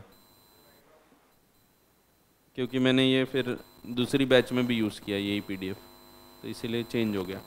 ठीक है, सो ऑडिट एंड ऑडिटर्स, इसमें सबसे पहले 139 बोलता है कि हर कंपनी को ऑडिटर कब अपॉइंट करना पड़ेगा, तो एजीएम में। सो आपका जो साल ख़त्म हो गया उसके बाद जो एजीएम होगी, इस एजीएम में अपॉइंट होगा और he will hold the post of auditor until the conclusion of 6th AGM.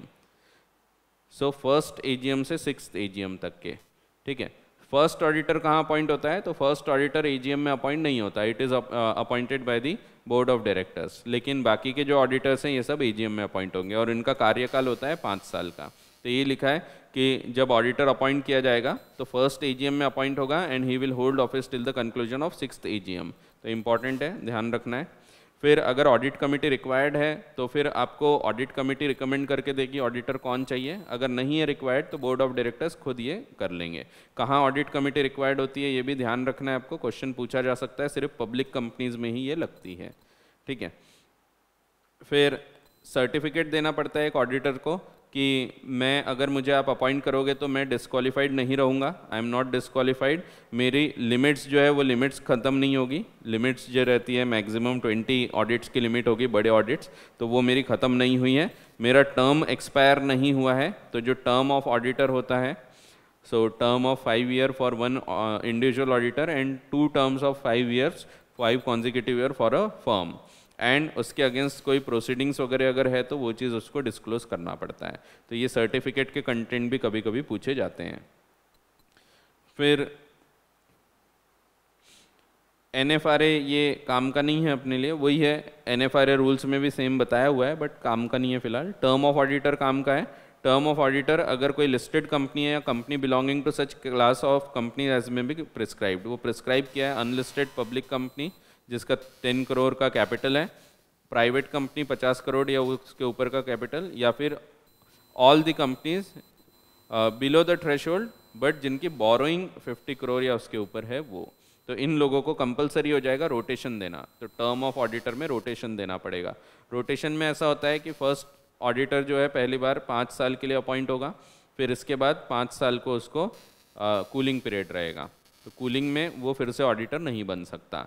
वहीं अगर फर्म ऑफ ऑडिटर है तो ऐसे करके वो 2 कॉन्जिक्यूटिव 5 साल के लिए अपॉइंट हो सकती है, 5 ईयर्स फिर 5 ईयर्स, और इसके बाद फिर 5 ईयर्स का उसका कूलिंग पीरियड होगा। That means in this case 10 साल का उसको टोटल टेन्योर मिलता है।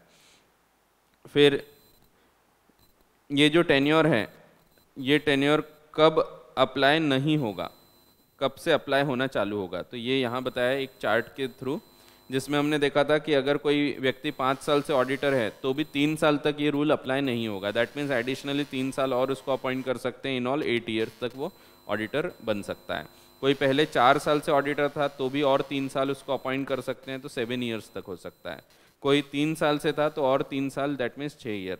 कोई 2 साल से था तो उसको भी और 3 साल आप अपॉइंट कर सकते हैं, दैट मीन्स 5 साल। अब इसके बाद कभी 5 से ज़्यादा नहीं जाएगा। 1 साल से ऑडिटर था तो और 4 साल कर सकते हैं, 5 ईयर्स तक वो ऑडिटर रह सकेगा।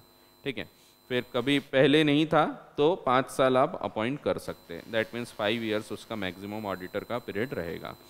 वहीं अगर फर्म है तो फर्म 10 साल या उससे ज़्यादा से भी थी तो भी और 3 साल अपॉइंट कर सकते हैं, दैट मीन्स 13 ईयर्स का भी अपॉइंटमेंट हो सकता है। कोई 9 साल से ऑडिटर था तो 3 साल और 12 साल, 8 साल से था तो भी और 3 साल कर ही सकते हैं, 7 साल से था तो भी और 3 साल कर सकते हैं, दैट मीन्स टोटल 10 साल। फिर इसके बाद कभी ये 10 से ऊपर नहीं जाएगा। 6 साल से था तो और 4 साल कर सकते हैं, 10 साल। 5 साल से था तो और 5 साल कर सकोगे, 4 से था तो 6 साल और कर लो, 3 से था तो 7 साल, 2 से था तो 8, 1 साल से ऑडिटर है तो 9 साल और, दैट मीन्स ओवरऑल 10 की लिमिट कभी एक्सीड नहीं होगी। ठीक है, शुरू में हो सकती है क्योंकि शुरू में 3 साल का एग्जम्पशन दिया हुआ है। ठीक है, फिर गवर्नमेंट कंपनी का ऑडिटर जो है, गवर्नमेंट कंपनी का ऑडिटर अलग अपॉइंट होता है। गवर्नमेंट कंपनी में सीएजी अपॉइंट करता है, कंट्रोलर एंड ऑडिटर जनरल, ये 180 डेज के अंदर अपॉइंट करता है। From the end of the financial year 180 दिन के अंदर ऑडिटर का अपॉइंटमेंट किया जाता है। फिर अगर फर्स्ट ऑडिटर का अपॉइंट करना है तो with in 30 days board of directors इसका अपॉइंटमेंट करते हैं। ठीक है, ये किसका हो गया, ये अदर देन गवर्नमेंट कंपनी हो गई। ठीक है, और अगर बोर्ड ने ऑडिटर अपॉइंट नहीं किया तो members with in 90 days appointment करेंगे एक्स्ट्राऑर्डिनरी जनरल मीटिंग में। अगर गवर्नमेंट कंपनी है तो गवर्नमेंट कंपनी के केस में फर्स्ट ऑडिटर 60 डेज के अंदर सीएजी अपॉइंट करेगा। सीएजी ने अपॉइंट नहीं किया तो बोर्ड ऑफ डायरेक्टर्स को अधिकार मिल जाता है नेक्स्ट 30 डेज। उसमें भी अगर अपॉइंटमेंट नहीं हुआ तो फिर नेक्स्ट 60 डेज में एक्स्ट्राऑर्डिनरी जनरल मीटिंग में फिर अपॉइंटमेंट करेंगे मेंबर्स। ठीक है, casual vacancy board of directors fill करेंगे इन एनी केस, बट अगर ये रेजिग्नेशन से होगा तो विद इन 3 मंथ्स उनको जनरल मीटिंग बुला के उसमें रेटिफाई करवाना पड़ेगा। ठीक है, फिर 140, ये अगर आप स्पेशल नोटिस देके रिमूव करना चाहते हैं तो अगर आप किसी ऑडिटर को उसका टर्म खत्म होने के पहले रिमूव करना चाहते हैं तो स्पेशल नोटिस का प्रावधान है। आपको स्पेशल नोटिस भेजना पड़ता है टू द कंपनी कि हम नहीं चाहते ये ऑडिटर फिर से अपॉइंट हो या फिर इसकी जगह कोई और ऑडिटर अपॉइंट हो। फिर स्पेशल नोटिस आने के बाद कंपनी नोटिस भेजेगी टू अदर मेंबर्स, बाकी लोगों को नोटिस भेजेगी। स्पेशल नोटिस कितने लोग दे सकते हैं, तो 1% ऑफ द कैपिटल होल्ड करने वाला व्यक्ति या फिर 5 लाख का जो शेयर होल्ड कर रहा है वो व्यक्ति। सो इनमें से कोई भी, ये एग्रीगेट में भी हो सकते हैं, इन लोग नोटिस देंगे स्पेशल नोटिस, और इसके बाद फिर कंपनी बाकी लोगों को जानकारी देगी। फिर इसमें अगर ऑडिटर को रिमूव करना है आपको तो रिमूवल ये गवर्नमेंट के सेंट्रल गवर्नमेंट के पास एप्लीकेशन करना पड़ेगा और उसके बाद उसका रिमूवल हो सकता है। स्टेप्स फॉर रिमूवल वही है, स्पेशल नोटिस देना है, बोर्ड मीटिंग होगी, सेंट्रल गवर्नमेंट पे एप्लीकेशन करो, उससे अप्रूवल आया, उसके बाद फिर रीजनेबल अपॉर्चुनिटी देके स्पेशल रेजोल्यूशन पास करके रिमूव हो जाएगा। फिर रेजिग्नेशन अगर है तो रेजिग्नेशन के केस में भी ऑडिटर को खुद को बताना पड़ेगा, तो auditor will have to inform to the central government within 30 days. वो ये फाइल करता है ADT 3 और उसमें वो बताता है कि उसने रिज़ाइन किया है। फिर appointment other than retiring auditor, ये सिमिलर प्रोसेस रहेगी इसमें भी, वैसे ही स्पेशल नोटिस आएगा, पॉइंट वाइज दिया होगा, दिया है नहीं दिया है। अपने बुक में अपन ने जब लिखे थे तो पूरा पॉइंट वाइज लिखे हैं, दोनों को अपन ने अलग अलग ऐसा बना के लिखे होंगे। एक जगह खुद रिज़ाइन कर रहा है तो क्या होगा, जब उसको उसके जगह दूसरे को अपॉइंट कर रहे हैं तो क्या होगा, तो ऐसा बना हुआ होगा आपके पास। ठीक है, तो उससे एक बार ये देख लेना। तो अभी इसमें डीप में नहीं जाते अपन। और फिर ये फ्रॉड वाला है, वही 140 का ही है, तो इसका आप एक बार वो देख लेना जो अपन ने बनाए थे। अपन इस पे चर्चा करते हैं, eligibility, qualification and disqualification of auditors. एक ऑडिटर तभी ऑडिटर बन सकता है कंपनी का जब वो चार्टर्ड अकाउंटेंट है, तो चार्टर्ड अकाउंटेंट होना ज़रूरी है। और अगर आप किसी फर्म को अपॉइंट करना चाहते हैं, पार्टनरशिप फर्म, तो इट इज़ कंपलसरी कि उसका जो मेजॉरिटी ऑफ द पार्टनर्स है, majority of partners in India, ये क्वालिफाइड होना चाहिए एज चार्टर्ड अकाउंटेंट। फिर कौन कौन नहीं हो सकता वो भी बताएं। LLP भी हो सकती है, ये भी ध्यान रखना है, बाकी बॉडी कॉर्पोरेट नहीं हो सकती। फिर कौन कौन नहीं हो सकता, डिस्क्वालिफिकेशन, ये ज़्यादा इंपॉर्टेंट है आपके लिए। Person shall not be eligible for appointment as an auditor, अगर वो बॉडी कॉर्पोरेट है तो, दैट मीन्स कंपनी वगैरह नहीं हो सकती, बट LLP को अलाउ किया है। ऑफिसर या एम्प्लॉय ऑफ द कंपनी नहीं हो सकता, उस ऑफिसर या एम्प्लॉय का एम्प्लॉय या पार्टनर, ये भी नहीं हो सकता। तो एक ऑफिसर है, एम्प्लॉय है, उसका पार्टनर, वो भी नहीं हो सकता।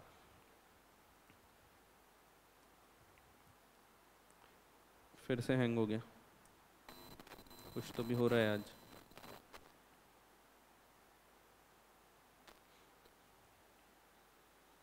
देखते हैं।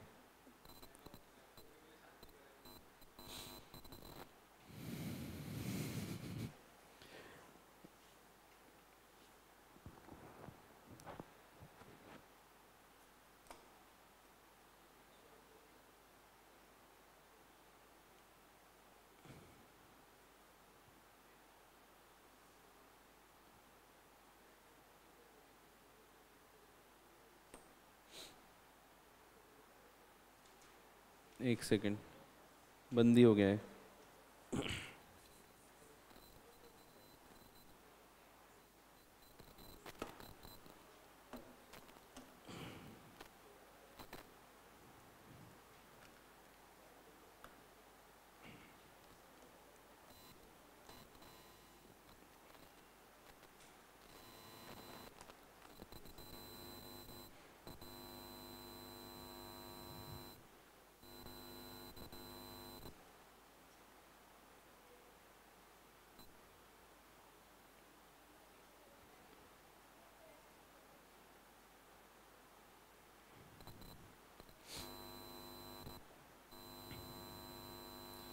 हाँ, तो कौन कौन ऑडिटर नहीं हो सकता? पहला, एक बॉडी कॉर्पोरेट नहीं हो सकती, कंपनी वगैरह नहीं हो सकती, लेकिन एक एलएलपी ज़रूर हो सकती है, एलएलपी को अलाउ किया है। इसके बाद एक एम्प्लॉय या ऑफिसर ऑफ द कंपनी नहीं हो सकता।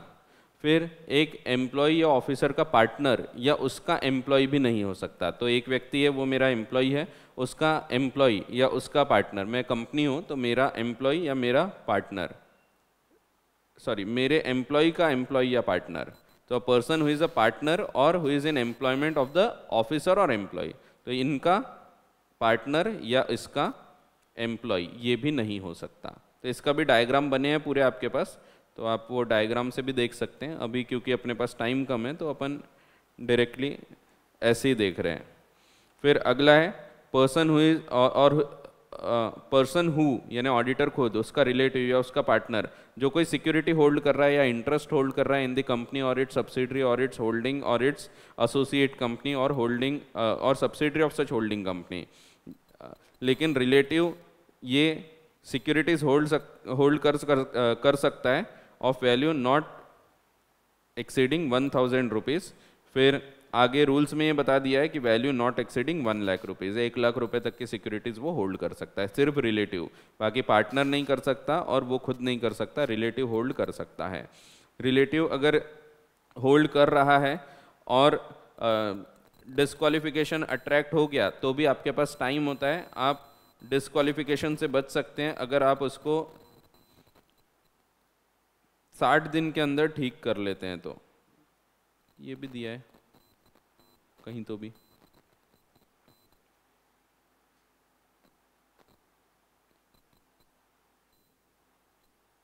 चलो देखते हैं, लाइन से चलते हैं। पहले बोल दिया है कि कौन कौन नहीं कर सकता सिक्योरिटीज होल्ड, तो ऑडिटर खुद नहीं, रिलेटिव नहीं, पार्टनर नहीं। फिर बोला रिलेटिव 1 लाख रुपए तक की फेस वैल्यू की सिक्योरिटीज होल्ड कर सकता है। फिर हाँ ये दिया है यहाँ 60 डेज, 60 डेज के अंदर अगर वो जो रिलेटिव है वो अगर कॉन्ट्रावेंशन को ठीक कर देता है तो फिर auditor will not be disqualified. Relative का मतलब बहुत लिमिटेड डेफिनेशन है, spouse and includes parent, sibling, child और स्पाउस और of the spouse of such person और of the spouse financially dependent on such person और हु कंसल्ट्स हिम। सो ये लोग फैमिली की डेफिनेशन में कवर होंगे रिलेटिव में। And who is indebted, indebted means जो उधारी में है, या तो उस कंपनी के लिए या उस सब्सिडरी, होल्डिंग, एसोसिएट और subsidiary of such holding company in excess of amount as may be prescribed, और अमाउंट प्रिस्क्राइब किया है 5 लाख रुपीज़। 5 लाख से ज़्यादा की अगर उधारी में है तो फिर ये अपॉइंटमेंट नहीं किया जा सकता। ठीक है, तो ध्यान रखो दोनों अलग है।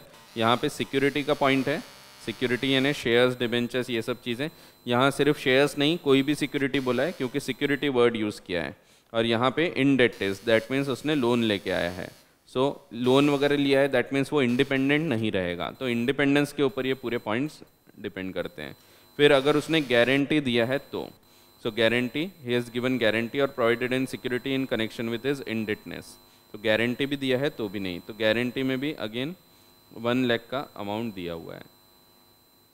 फिर पर्सन और a firm who whether directly और indirectly has business relation, business relationship है तो भी वो ऑडिटर करके अपॉइंट नहीं किया जा सकता। बिजनेस रिलेशनशिप का मतलब है अपने नॉर्मल ऑडिट के रिलेशनशिप के अलावा कोई रिलेशनशिप है। फॉर एग्जांपल वो अगर सेल परचेस वगैरह करता है तो ऐसे केसेस में वो ऑडिटर नहीं हो सकता। बट कुछ चीज़ें अलाउ की गई है, जैसे कि टेलीकम्युनिकेशन वाली कंपनी है, अब अगर मैं ऑडिटर हूँ तो मैं उनकी मोबाइल सर्विस तो यूज़ कर ही सकता हूँ, या इंडिगो का मैं अगर ऑडिटर हूँ तो मैं उनकी फ़्लाइट सर्विसेज यूज़ कर सकता हूँ, तो वो चीज़ें अलाउ की गई है। तो ये आपको ध्यान रखना है कौन कौन सी चीज़ें अलाउ की गई है। बिजनेस रिलेशन ये वाली चलती है। कमर्शियल ट्रांजेक्शन जो परमिट किए गए हैं अंडर चार्टर्ड अकाउंटेंट्स एक्ट वो वाले चलेंगे, एंड कमर्शियल ट्रांजेक्शंस जो आर्म्स लेंथ प्राइस पे हैं, दैट मीन्स जो नॉर्मल आप बाकी लोगों से प्राइस चार्ज करते हैं उतने प्राइस पे आप दे रहे हैं as a customer in ordinary course of business in telecommunication, गिनती की इंडस्ट्री बताई, airlines, hospital, hotels and similar businesses, तो इससे रिलेटेड और कोई बिजनेसेस होंगे तो। फिर a person whose relative is a director और is employment of the company as director. फिर पर्सन जो फुल टाइम एम्प्लॉयमेंट है कहीं और पे, तो वो व्यक्ति भी ऑडिटर अपॉइंट नहीं हो सकता। सीलिंग कितनी दी गई है, तो ceiling on number of audits ये 20 की है। अगर एक पार्टनरशिप फर्म है तो 20-20 करके हर एक पार्टनर की लिमिट्स को देखा जाता है। सो ये एग्जाम्पल दिए ही है, इससे भी आप समझ सकते हैं। तो ओवरऑल 20 की लिमिट है एक पार्टनर की, और फर्म की देखेंगे तो जितने पार्टनर्स है उतने इंटू 20। फिर अगर कोई व्यक्ति ने फ्रॉड वगैरह करते हुए पकड़ा गया है और पिछले 10 साल उसके इलैप्स नहीं हुए हैं तो वो ऑडिटर नहीं हो सकता। ऐसी कोई सर्विस दे रहा है जो सेक्शन 144 अलाउ नहीं करता है तो वो ऑडिटर नहीं हो सकता। एंड अगर वो पहले से ऑडिटर था बट बाद में डिस्क्वालिफिकेशन अट्रैक्ट होते हैं तो भी वो वेकेशन माना जाएगा, and such vacation will be deemed as casual vacancy, माना जाएगा कि ये कैजुअल वैकेंसी हो चुकी है। फिर रेम्यूनरेशन के बारे में वैसे तो जनरल मीटिंग में फिक्स किया जाता है, बट जनरल मीटिंग में जनरली छोड़ देते हैं बोर्ड ऑफ डायरेक्टर्स के ऊपर फिक्स करने के लिए। फिर board of directors remuneration fix करते हैं जो कि फ्रीली डिटरमाइन किया जा सकता है। इन एडिशन इसके अलावा जो खर्चे वगैरह होते हैं, एक्सपेंसेस होते हैं, वो भी पे किए जा सकते हैं। फिर पावर्स एंड ड्यूटीज़, अब ये बहुत बड़ा सेक्शन है, इसको अपन पूरा नहीं देखेंगे यहाँ पे। सो पावर्स ऑफ ड्यूटीज़ में ये कुछ चीज़ें हैं जो उसको सिर्फ इंक्वायर करना पड़ता है, तो आपको ये रीड करना पड़ेगा, एकदम रटने की ज़रूरत नहीं है, बट आप रीड करके जाना तो एग्ज़ाम में अगर पूछा तो तुरंत लिखने लायक आना चाहिए। सो पावर्स एंड ड्यूटीज़ ये ध्यान रखना पड़ेगा आपको, वैसे याद हो जाते हैं ये तो ABCD से याद रख सकते हैं। A एडवांसेस हैं, B बुक एंट्रीज़ हैं, C ये कंपनीज है, इन्वेस्टमेंट और बैंकिंग कंपनी है, फिर D से डिपॉजिट वाला पॉइंट है, E से पर्सनल एक्सपेंसेस वाला पॉइंट है, F से फॉर कैश वाला पॉइंट है। तो इस प्रकार से आप याद रख सकते हैं। फिर auditor shall make a report बनाएगा और उसमें वो बताएगा ट्रू एंड फेयर व्यू दे रहे हैं या नहीं दे रहे। ऑडिटर शैल ऑल्सो स्टेट, उसको और क्या बताना है, सो ये पॉइंट्स भी आपको पढ़ना पड़ेगा। सो पूरी चीज़ें याद रखने की ज़रूरत नहीं है, बट 143(1), 143(3) ये याद रखना पड़ेगा आपको, ठीक है। और ऑडिट में तो इससे ज़्यादा और भी याद रखना पड़ता है। ऑडिट में आपको कारो वगैरह भी रहेगा, वो सब भी याद रखना पड़ता है। फिर बाकी पॉइंट्स उतने ज़्यादा ऐसे काम के नहीं है। ये सप्लीमेंट्री ऑडिट ध्यान रखना कभी आ सकता है, और आ गया तो अपने को क्लिक भी नहीं होता है कहाँ से आया। तो सप्लीमेंट्री ऑडिट ये गवर्नमेंट कंपनी के केस में 60 डेज़ के अंदर ये एक और ऑडिट की जा सकती है। कंडक्ट अ सप्लीमेंट्री ऑडिट, जिसमें एडिशनल ऑडिट कराया जा सकता है। सप्लीमेंट यानी एडिशनल, तो एडिशनल ऑडिट हो सकता है। वैसे एक टेस्ट ऑडिट का भी पॉइंट बताया हुआ है। फिर ब्रांच से रिलेटेड पॉइंट्स वही है कि ब्रांच का ऑडिटर सेम ऑडिटर भी हो सकता है, दूसरा भी हो सकता है। अगर ब्रांच फॉरेन ब्रांच है तो वहाँ पे इवन अकाउंटेंट या वहाँ का जो CA है वो भी ऑडिटर हो सकता है। फिर हमको ब्रांच के ऑडिट फिर से करने की ज़रूरत नहीं होती। ब्रांच का ऑडिटर अगर कॉम्पिटेंट है, उसने ऑडिट कर चुका है, तो हम उसकी रिपोर्ट को बेस बना के वैसा का वैसा उसको उठा सकते हैं। सो हमको फिर से वो करने की ज़रूरत नहीं होती, हम उसके ऊपर रिलाई कर सकते हैं। फिर अकाउंटिंग स्टैंडर्ड फॉलो करना हमारा काम नहीं था, बट ऑडिटिंग स्टैंडर्ड फॉलो करना ये हमारी जिम्मेदारी होती है। बाकी कारो वगैरह आपने पढ़ा ही होगा, तो कारो 2016 का पुराना बताया है, बट आपको कौन सा लग रहा है पता नहीं। ऑडिट में 22 लग रहा है, अच्छा 20, ठीक है। सो 20 का लग रहा है आपको, तो वही है, यहाँ 16 का बताया, बट आपको 20 वाला अप्लाई हो रहा था, 20 वाला पढ़ लेना वहाँ के लिए, यहाँ पे तो ज़रूरत नहीं है। फिर फ्रॉड वगैरह के बारे में बताया। फ्रॉड अगर पकड़ में आता है तो दो प्रकार के फ्रॉड होंगे, एक छोटा फ्रॉड और बड़ा फ्रॉड। अगर 1 करोड़ से नीचे का फ्रॉड है तो ये कहीं नहीं जाता है, ये सिर्फ आपको बताना पड़ता है इन दी बोर्ड रिपोर्ट। अगर 1 करोड़ के ऊपर का फ्रॉड है तो इसको आपको सेंट्रल गवर्नमेंट को बताना पड़ता है। सो इसके लिए आपको एक सील्ड एनवलप में लेटर लिख के भेजना पड़ता है और उसके साथ सील्ड कवर में 45 डेज़ के अंदर ये आपको भेज देना पड़ता है। पहले तो आप दोस्त चार्ज विद गवर्नेंस को बताओगे, उसके बाद फिर उनका जो रिप्लाई आता है उसके साथ आपको 45 डेज़ के अंदर इसको भेज देना है in the sealed envelope on letter head. Proper membership number, sign, seal सब लगी होना चाहिए। इसके बाद followed by an email confirmation कि हमने ऐसा एक लेटर भेजा है, ये आपको भेजना पड़ेगा।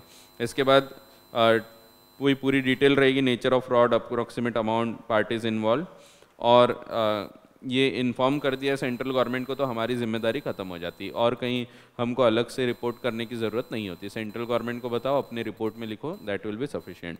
और छोटा फ्रॉड है तो ये ऐसा नहीं होता, छोटा फ्रॉड जाएगा इन दी बोर्ड रिपोर्ट, वो और कहीं रिपोर्ट नहीं होता। ठीक है, और ये सेम रूल जो लगता है ये कॉस्ट ऑडिट को भी लगेगा और कंपनी सेक्रेटरी अगर सेक्रेटरियल ऑडिट करेगा तो वहाँ पे भी सेम रूल लगेगा। ऑडिटर कौन कौन सी सर्विसेज नहीं देगा, ये पॉइंट आपको कई बार पूछा जाता है। सो ऑडिटर ये वाले सर्विसेज नहीं दे सकता। अकाउंट खुद ही लिख रहा है, ऑडिट भी कर रहा है, इंटरनल ऑडिट कर रहा है, design and implementation of the financial information system, actual service, investment advisory, investment banking, outsource financial service, management, any other kind of service as may be prescribe. ये आपको एकदम रटने की ज़रूरत नहीं है, बट जब आप देखोगे तो आपको समझ में आना चाहिए कि हाँ ये वाली सर्विस नहीं दे सकता, ये नहीं दे सकता। तो जो भी सर्विस आप देखोगे वो देख के समझ जाना चाहिए ये सर्विस अलाउड नहीं है। फिर ऑडिटर ने साइन करना चाहिए, कोई खास काम का नहीं है, साइन तो करेगा ही वो। 146 ऑडिटर को मीटिंग अटेंड करना चाहिए। अब यहाँ सवाल ये आता है कि क्या ये उसकी जिम्मेदारी है या अधिकार है, तो वैसे हम बोल सकते हैं दोनों हैं, क्योंकि यहाँ वर्ड यूज़ किया है कि उसको मीटिंग की ये भेजेंगे अपन, and who shall, auditor shall unless otherwise exempted attend himself और थ्रू ऑथोराइज रिप्रेजेंटेटिव। तो इट इज़ कंपलसरी, उसको करना ही पड़ेगा है। ठीक है, फिर पनिशमेंट फॉर कॉन्ट्रावेंशन है, ये आपको याद रखना पड़ेगा पनिशमेंट। सो इसका और कोई ऑप्शन नहीं है, आपको याद ही रखना पड़ेगा उसको। सो पढ़ के या लिख के आप याद रख सकते हैं उसको। बस 148 कोई खास काम का नहीं है, 148 पे आपको क्वेश्चन नहीं आएंगे वैसे। 148 कॉस्ट ऑडिट के लिए है। कॉस्ट ऑडिट सिर्फ उन कंपनीज को मेंटेन करना पड़ता है जिसके जो मैन्युफैक्चरिंग में रहती है, मैन्युफैक्चरिंग या प्रोडक्शन, उनको ही कॉस्ट अकाउंट्स मेंटेन करना है। एंड अगर गवर्नमेंट बोलती है तो उनको कॉस्ट ऑडिट भी करना है। कॉस्ट ऑडिट को भी बाकी सब सेम रूल्स वैसे के वैसे अप्लाई होते हैं, उसको भी क्वालिफिकेशन डिस्क्वालिफिकेशन वैसे ही अप्लाई होते हैं जैसे नॉर्मल ऑडिट में अप्लाई होते हैं। ठीक है, तो ऐसा है। तो ये एक बार ये डीप में ही पढ़ना है ये वाले चैप्टर्स, खासतौर पे डिविडेंड वाला चैप्टर हो गया, ऑडिट वाला चैप्टर हो गया, ये डीप में पढ़ना थोड़ा। बाकी अकाउंट्स वाले चैप्टर में कई चीज़ें आप स्किप कर सकते हैं, बहुत सारी चीज़ें कोई काम की नहीं है। जैसे NFRA में भी आधे पॉइंट काम के हैं, आधे पॉइंट काम की नहीं है। सो वो भी अब जैसे उनकी मीटिंग होना चाहिए और अलग अलग लोकेशन से वो काम कर सकते हैं, ये सब कोई काम का नहीं है पॉइंट। सो एग्ज़ाम में उस पर कोई क्वेश्चन बन ही नहीं सकते। सो वो पॉइंट्स आप नहीं भी पढ़ते हैं तो चलेगा, लेकिन बाकी जो कॉन्स्टिट्यूशन कितने लोग होना चाहिए, गठन कैसे होगा, वो सब चीज़ें आपको पढ़ना पड़ेगा।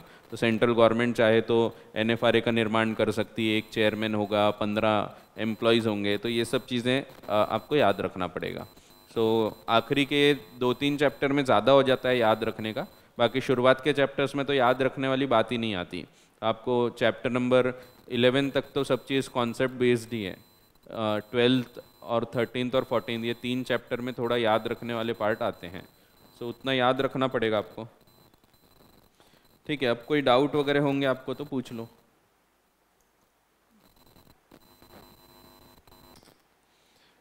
इसके RTP ज़रूर कर लेना, अभी अपन तो चालू नहीं कर पाएंगे, टाइम नहीं उतना।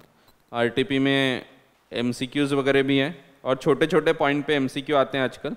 जैसे ये भी MCQ जो आए हैं, तो वो जो अपने बुक में एक छोटा सा पॉइंट दिया हुआ है कि अगर एक मीटिंग आपको लेना है तो मीटिंग इंडिया में कहीं भी ले सकते हैं, वो वाले पॉइंट पे भी आया है एक MCQ, ये वाला है कि 18th AGM लेना है एक कंपनी की और वो कहाँ लेना चाहती है, तो वो बताया है अच्छा आया था, तो ये डी वाला पॉइंट यहाँ सही है, it can be held at any place in India, अगर वो अनलिस्टेड कंपनी है तो। ठीक है, तो ये छोटे छोटे पॉइंट्स पे क्वेश्चन आते हैं आजकल। वैसे ही कुछ ऐसे क्वेश्चन रहेंगे जिसके लिए आपको केस स्टडी पढ़ने की ज़रूरत ही नहीं होती, जैसे ये वाला है, you are required to pick up the correct option, modern limited observe the length, नहीं ये पढ़ना पड़ेगा, लेंथ ऑफ नोटिस का प्रोविजन वगैरह। तो ये आप एक बार देखोगे तो वैसे इजी रहेगा, ऐसा तकलीफ नहीं जाएगी। बाकी क्वेश्चंस जो है आरटीपी ज़रूर करना, आरटीपी से वैसे के वैसे फंस जाते हैं बहुत सारे ये क्वेश्चंस।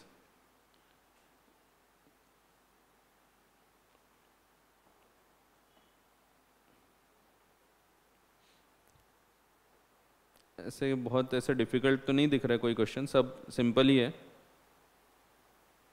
बट पढ़ के ज़रूर जाना, क्योंकि पढ़ोगे तो याद रहेगा, नहीं तो फिर याद नहीं रहेगा आपको। आखिरी वक्त पे रिवीजन करना ज़रूरी हो जाएगा, उसके लिए शॉर्ट नोट्स वगैरह भी आप यूज़ कर सकते हैं, नहीं तो अपने जो डायग्राम्स बने हैं वो यूज़ कर सकते हैं, क्योंकि आखिरी वक्त पे अगर आप रिवीजन नहीं कर पाओगे तो फिर याद नहीं रहेगी, खासतौर पे आखिरी के ये 3 चैप्टर्स। बाकी शुरू के तो आप कर लोगे, उसमें भी दिन वगैरह के तकलीफ़ हो सकती है, चार्जेस वाले टॉपिक में तकलीफ़ हो सकती है, कभी मेमोरेंडम में कौन से दिन कितने दिन लगते हैं कभी, तो वो सब आखिरी वक्त पे देख के जाना ही पड़ेगा। उसके लिए आपके पास पहले से रेडी होना चाहिए चीज़ें, तो आपने एक अलग से शीट बना लेना चाहिए जिसमें ये सब पॉइंट्स आप लिख के रख लो। आपको जो जो पॉइंट्स ऐसा लग रहा है कि आखिरी में देख के जाना पड़ेगा, तो उसके लिए अभी से एक शीट बना लो, मुश्किल से 10-12 पेज में वो कवर हो जाएगा। 10-12 पेज जिस दिन एग्ज़ाम रहेगी, तो सुबह जैसे 2 बजे एग्ज़ाम है तो सुबह वही लेके बैठ गए, उसको आप देख लिए ये पॉइंट्स हैं, जैसे यहाँ पे ऑडिट वाले कुछ पॉइंट्स हैं, पेनल्टीज़ हैं, वो आपको याद रखने के लिए आखिरी वक्त पे देखना ज़रूरी है। अभी कितना भी पढ़ा होगा, आखिरी वक्त पे देखोगे नहीं तो याद नहीं आने वाली वो चीज़, तो उसको फिर आप ऐसा लिख के रख लो। और ये सब में कर सकते हैं आप, सिर्फ अपने इसमें नहीं, आप टैक्सेशन में कर सकते हो, उसमें सैलरी की इतनी सारी डेफिनेशन है, हर जगह अलग अलग रूल्स हैं, उसका भी आप बना के रख लो। मुश्किल से 10-12 पेज लगते हैं, उससे ज़्यादा नहीं जाएगा वो, तो 10-12 पेज में आसानी से वो कवर हो जाता है। कॉस्टिंग में आप कॉस्टिंग अकाउंट्स में आप फॉर्मूले वगैरह टाइप की चीज़ें रख सकते हैं। वो सब चीज़ों से आपको आखिरी वक्त पे बहुत ईजी हो जाएगा। अभी से मेहनत करोगे तो आखिरी टाइम पे रिवीजन करना ईजी रहेगा। ठीक है, फिर एक बार ज़रूर करो ये पूरा आरटीपी तो ज़रूर करो, इसके अलावा क्वेश्चंस जितने दिए हैं क्वेश्चन बैंक में वो भी पूरा करो, और अगर आपको कोई भी डाउट लगता है तो पूछ सकते हो आप मुझसे, मेरा नंबर तो है ही सबके पास, तो आपको जब भी लगे तो आप मुझे फ़ोन कर दिए, मैसेज कर दिए, तो मैसेज पे भी पूछ सकते हैं। कोई भी डाउट होगा तो पूछ लो, ऑनलाइन वाले भी, नहीं तो कंक्लूड करेंगे हम।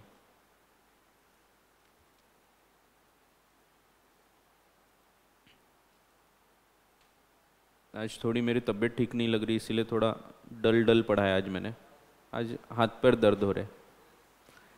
ठीक है, बीमार बीमार सा लग रहा है बस, ठीक है, होता है कभी कभी। चलो तो कंक्लूड करते हैं, फिर जल्दी कंक्लूड कर लेते हैं, आपको ब्रेक मिल जाएगा। मिलते हैं फिर जब आपका रिज़ल्ट आएगा, तब आप आओगे ना पेड़े लेके, मिठाई लेके, फिर मिलते हैं। चलो।